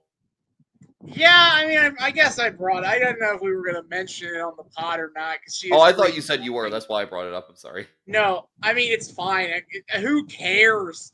She's not going to do anything. We're not here to watch. We're not going to watch her shit. I don't care. But yeah, a big controversy with Taryn Terrell is that she was married to Drew McIntyre for a small period when they were both in WWE together. They did get divorced, and there was an incident where Taryn was arrested for domestically abusing Drew McIntyre, though those charges were eventually dropped. And it has been a long-standing rumor, though none of the parties that would know best have said directly this is what went down, but it's been a rumor. It's been rumored for a while that a reason Drew McIntyre got de-pushed, because he was used to be like the chosen one, Vince's chosen, this is the future of the company wrestler. By the time he left WWE, he was a jobber. And a rumor of how that happened is that Vince didn't respect him for getting beaten by a woman. Woof almighty. So yeah, a shit debut on a number of levels. Oof, ow, and also owie. But yeah, Taryn doesn't even, as I said, Taryn doesn't do anything. Like her whole point, the whole point is that she is the normal referee. That she is not going to be favored. She's not going to cheat for Madison. She's going to call out Madison when Madison tries to cheat. And so it's kind of a weird thing. Like, again, this isn't someone people would know. She was, again, a wrestler in the WWE, sure, but not a big one. Yeah, mid-card. She wasn't pushed very hard. That's Tiffany. And she doesn't do anything that like makes you go, whoa, I want to see more of her. for a debut. Yeah. She plays a straightforward referee. I know. Which, like,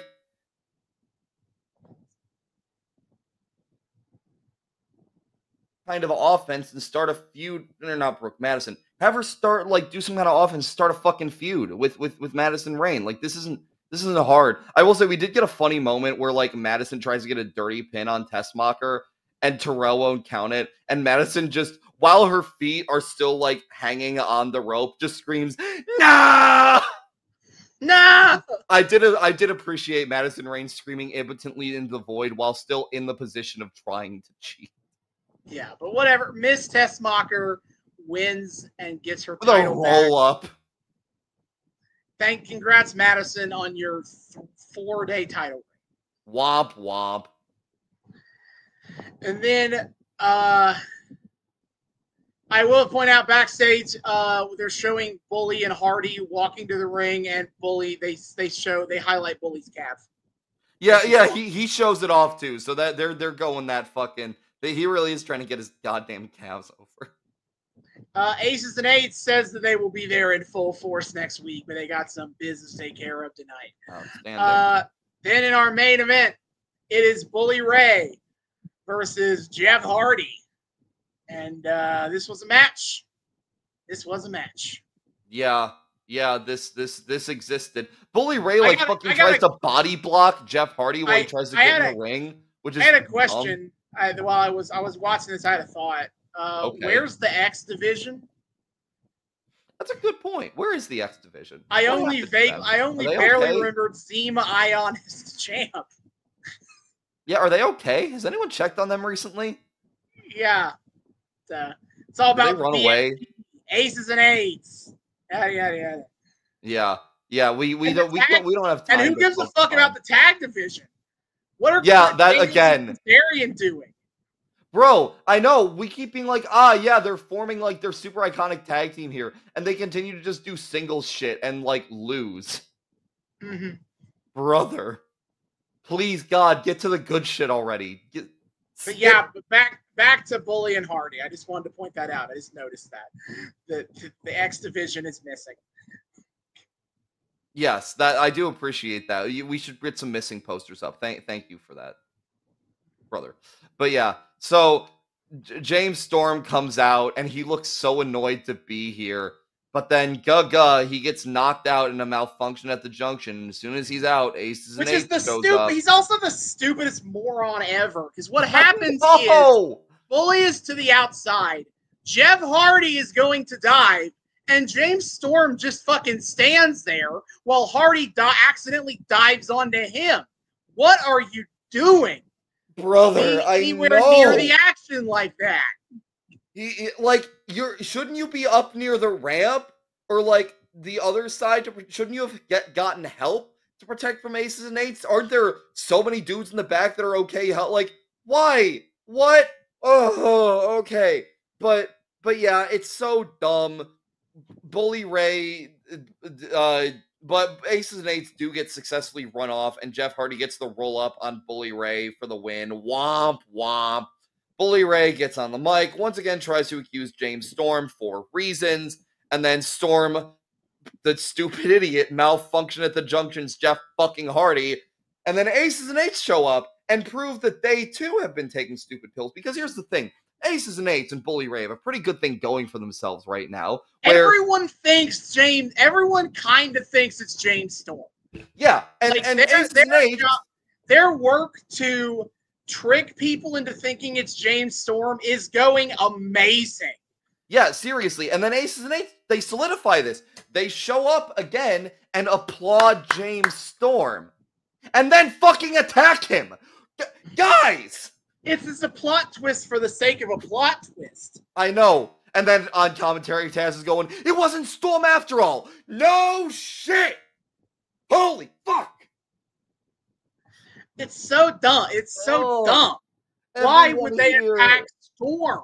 What was the point of attacking Storm when everybody believed that it was Storm? Everyone here is the stupidest they could possibly be. What the shit? They have such a good thing going for them. Why do they just get rid of it? Ah! Oh my god. Everyone is stupid. Everyone is stupid in 2012 TNA. It's actually incredible. Everyone has no IQ. I wonder why. Oh yeah, look at the writing staff. Fuck me. Yeah. So just to let everyone know, here's where the BFG stands right now. Yes. And the top four are now James Storm with 66 points. He only has one match left, though. Samoa Joe at 61 points. He has 2 matches left. Rob Van Dam at 55 points. He has 4 matches left. And then Bully Ray and Kurt Angle are tied at 4th with 48 points. Bully Ray has 3 matches left. Kurt Angle has 1. AJ Styles is 6th with 43 points, but he also has 4 matches left. Jeff Hardy is at 42 points. He has 2 matches left. And Mr. Anderson has 40 points. 11. He has 1 match left. Sorry. Oh shit. CD and Magnus are done. CD, Magnus, and D'Angelo De Niro are done. They have 33, 28, and 7 points respectively. Robbie E has 1 match left, and he has 5 points. Jesus Christ. No, I think Robbie E's still in this. I think he finds a way. Now where we're standing about where we're at, it is crazy, like the disparities of like some people like having a 1 match and like what, someone has like 3 or 4 left, you said? Rob Van Dam and AJ Styles have only had 9 matches. They have 4 left. Bro, I'm trying to see RVD sweep this shit. He's been so good so far. Yeah, so in case you were wondering, the top 4 based on maximum points left is Rob Van Dam, AJ Styles, Samoa Joe, and Bully Ray. Though that's more a function of who has the most matches left. Yeah, the greatest level of potential, right? Yeah. And then the points per match. Because this is an uneven round, it's not it's the schedule of the round robin is uneven. Everybody has different amounts of matches left. I've been keeping track of how many of points per match as a signifier of like who the true top 4 is right now. And with that in mind, the true top 4 is Rob Van Dam, Samoa Joe, James Storm, and Bully Ray. Oh, well, that's a mostly good top 4. I fucking despise that Bully Ray has catapulted to being a top contender. Dude was hanging out at the bottom with Robbie E, and now he's 5-5 in the top 4. I was like, it's crazy because I was thinking, I was like, damn, Bully Ray letting himself get dicked over this hard in the tournament, like, good on him for having some humility. No, Bully Ray, that did not in fact work for Bully Ray, brother, and now he's catapulted to the top, and I hate it. Yeah. So that was this episode of TNA Impact. A lot of stupid. That's the episode should be called. A lot of stupid. Stupid everywhere. Unbelievable terminal levels of stupid. Oh my god, it's so bad. Oh. So that's it for this episode. We only got 1 more. Next week we get the results of the paternity test. Thank God. Put this whole issue to bed.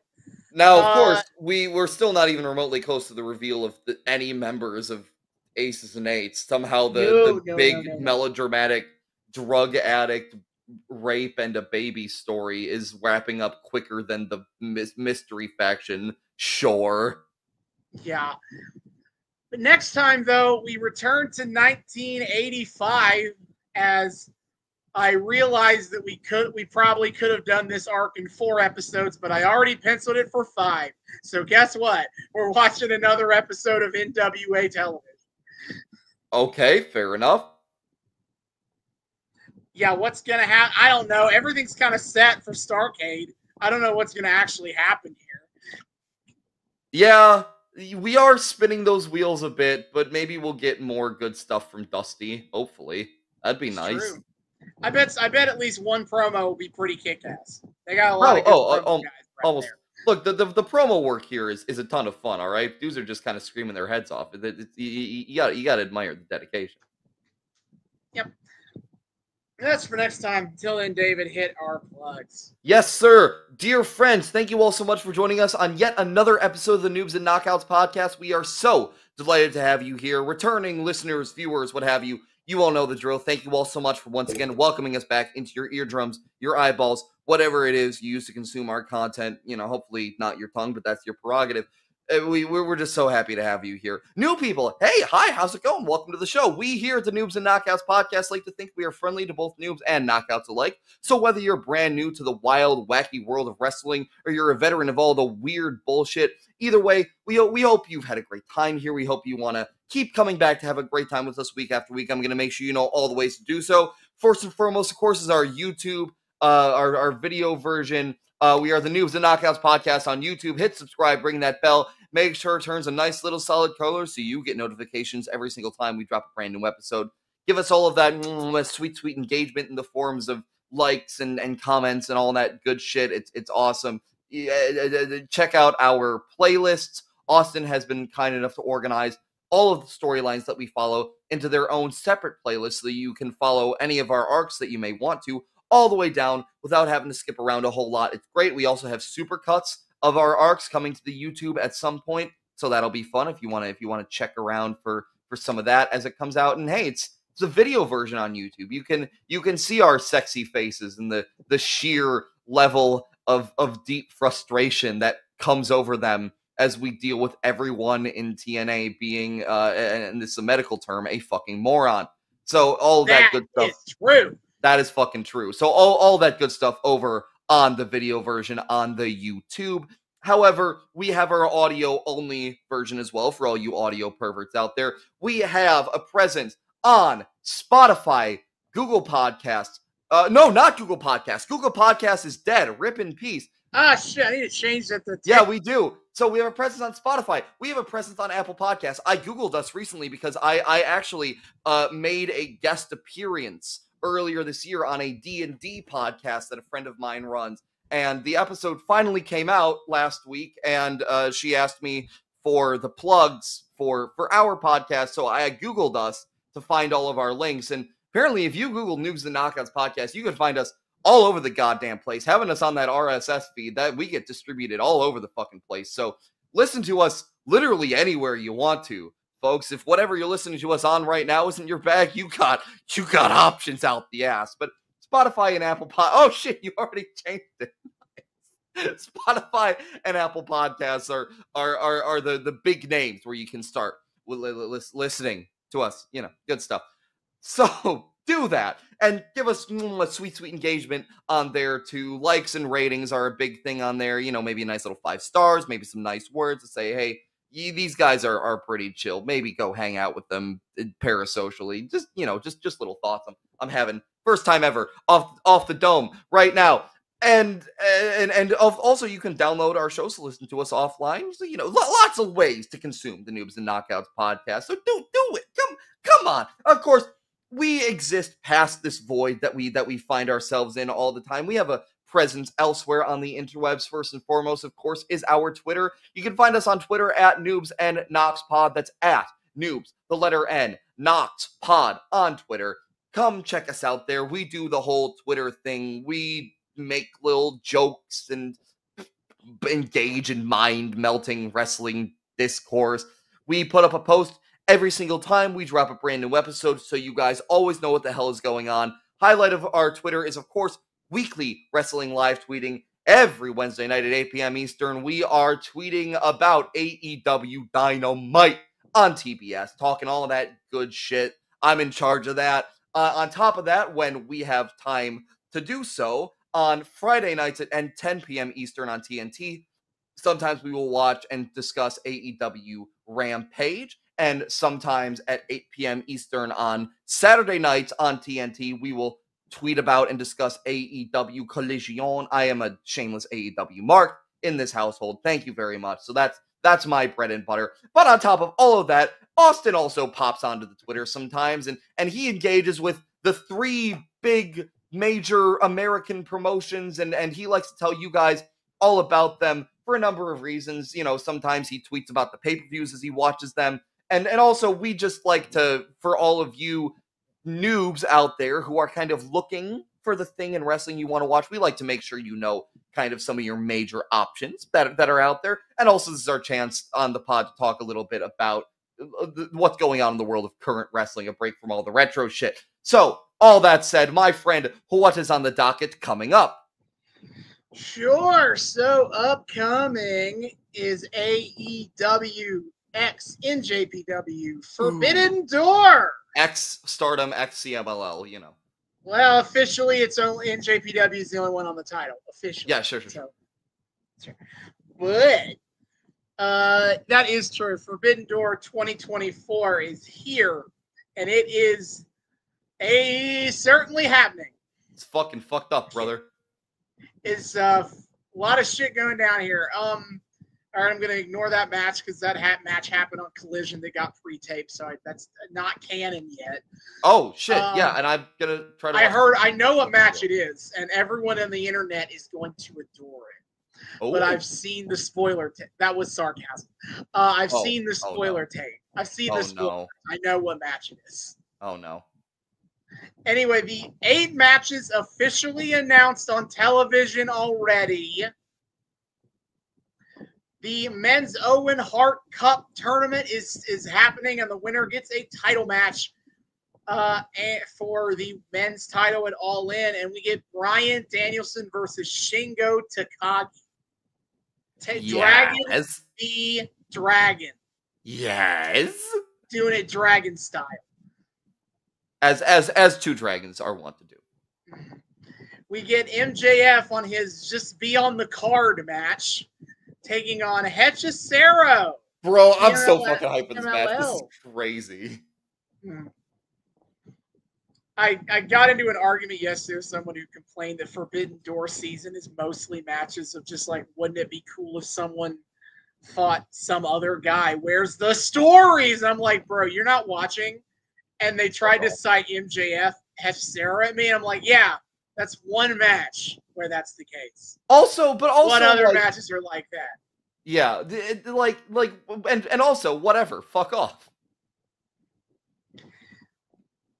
Then we get a rematch for the IWGP World Heavyweight Championship. That's New Japan's belt. Jon Moxley versus Tetsuya Naito, also called Naito's getting the win. Yes. Dino all over Jon Moxley's ass. Yes.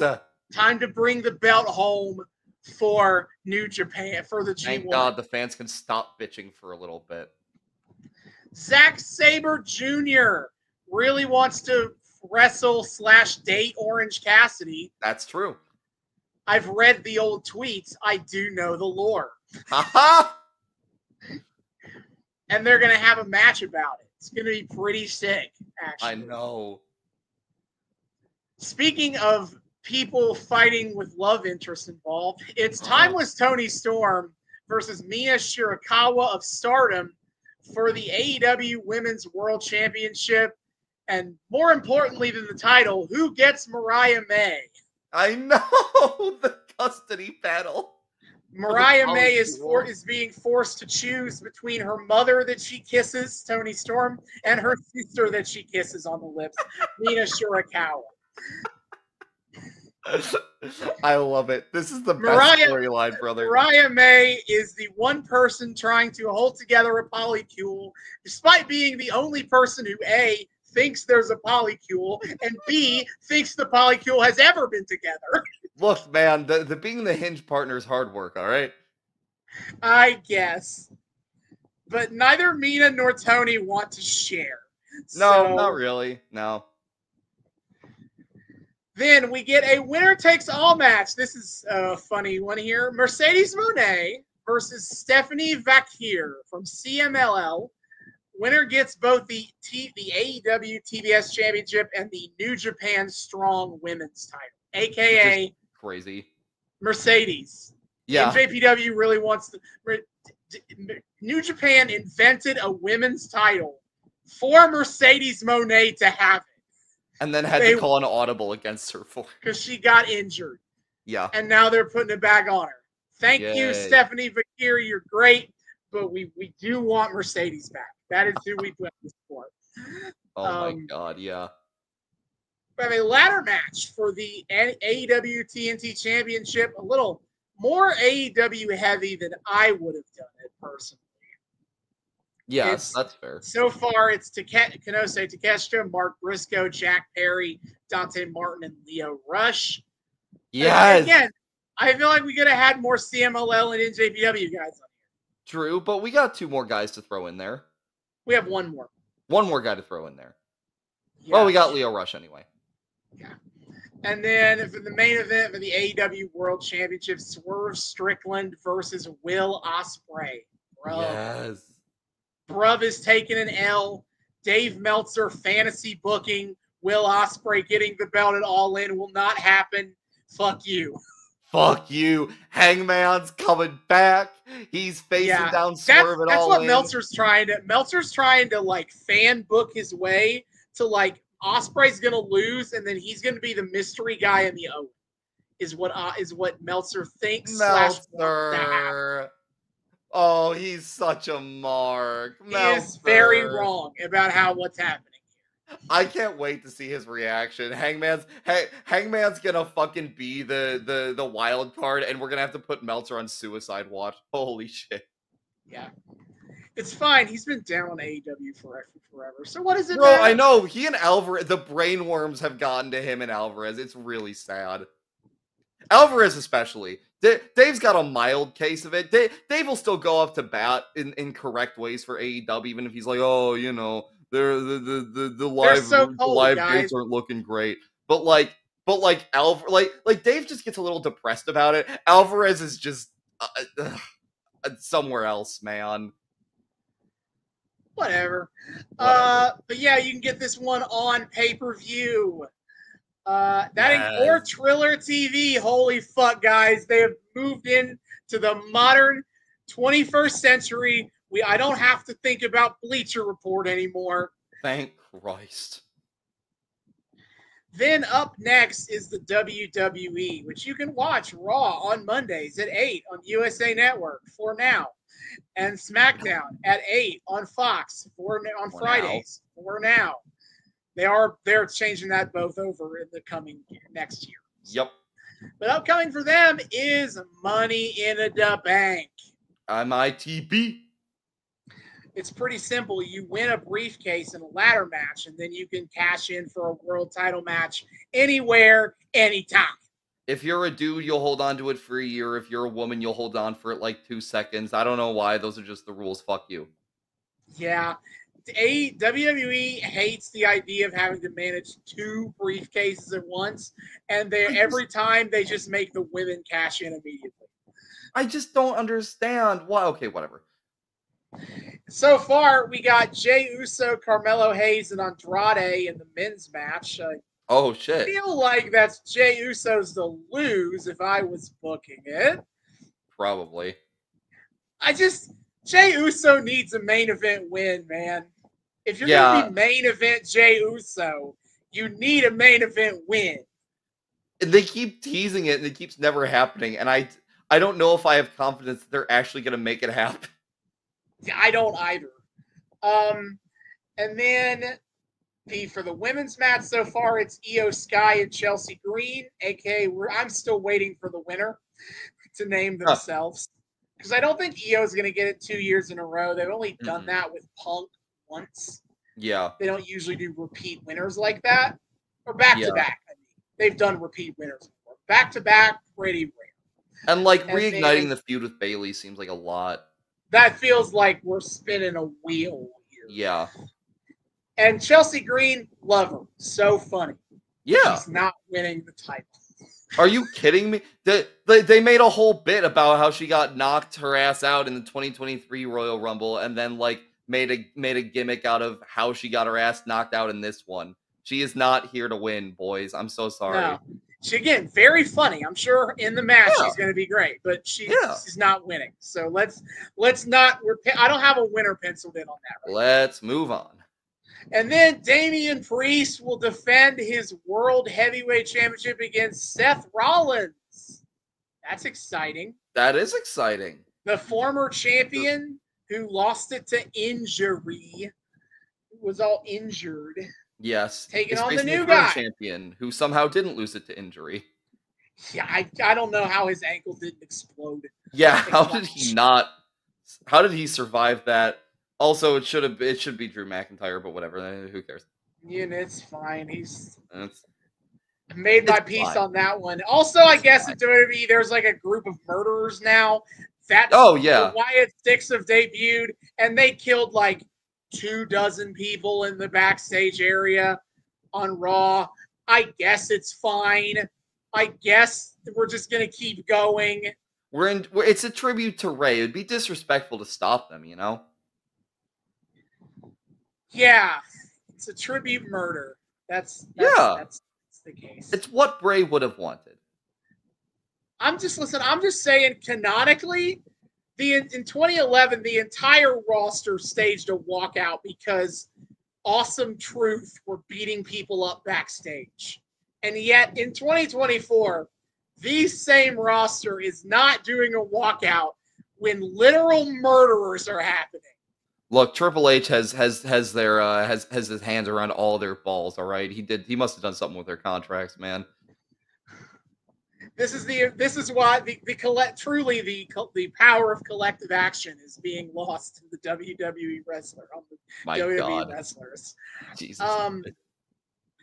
Then for TNA upcoming, you can watch TNA. 8 o'clock on Thursdays on Access TV. I don't think they're phasing out the YouTube stuff to put it on TNA Plus. I don't remember if they've done that to the weeklies yet. I don't know. I can't say. I haven't. I think you can still get a YouTube. I think you can still get a YouTube sub and watch weekly, but if not, they're moving that to be able to. If you have a TNA Plus subscription, you can watch it live on Thursdays as well. Well, that's neat. But more importantly, Slammiversary is here. One of their pay-per-views, July 20th. Whoa! And so far they have one match, but it'll probably be pretty sweet. The noted director of authority in TNA, Santino Marella, the man in charge, has announced the Road to Slammiversary series, wherein there will be a bunch of matches on Impact, and every winner will compete in a 6-way elimination match for the TNA World Title at Slammiversary. That's pretty sweet. That's pretty fucking sweet. So far, Moose will be defending against Josh Alexander. We don't know the other 4 people yet. Okay, that's. We do know the matches, though. We do know the matches. Oh. The matches the other qualifiers are Sami Callihan versus Steve Macklin, Nick Nemeth versus Rich Swann, Joe Hendry, I believe, versus Jake Something, and Mike Santana versus Frankie Kazarian. Santana and Kazarian in a I didn't like my AEW booking match. Oh my god. Oh, the two cranks. Winner gets to do a shoot interview about AEW creative. Absolute. Look, it's the new hotness right now, all right? Loser has to shut up. Oh no! Oh, the stakes are so high. I think both of them would fucking explode. Oh my god! And they get to do the shoot interview with Mark Henry. Thank you.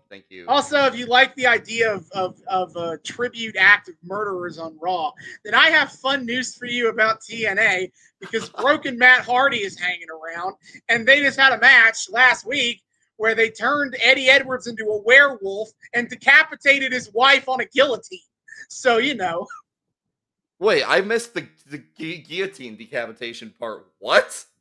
Yeah, I'm sure she's fine or whatever. I didn't watch it, but I'm sure she's fine. It's fine. I'm sure she's fine. And also, Brother Nero's back. Yay! She has to be fine. Alicia Edwards is one half of the Knockouts tag champs. She can't be dead. Bro, but obviously it's zombie time. TNA's favorite move to pull out. Oh, also, that reminds me that Steph DeLander is in a storyline where she's dating PCO.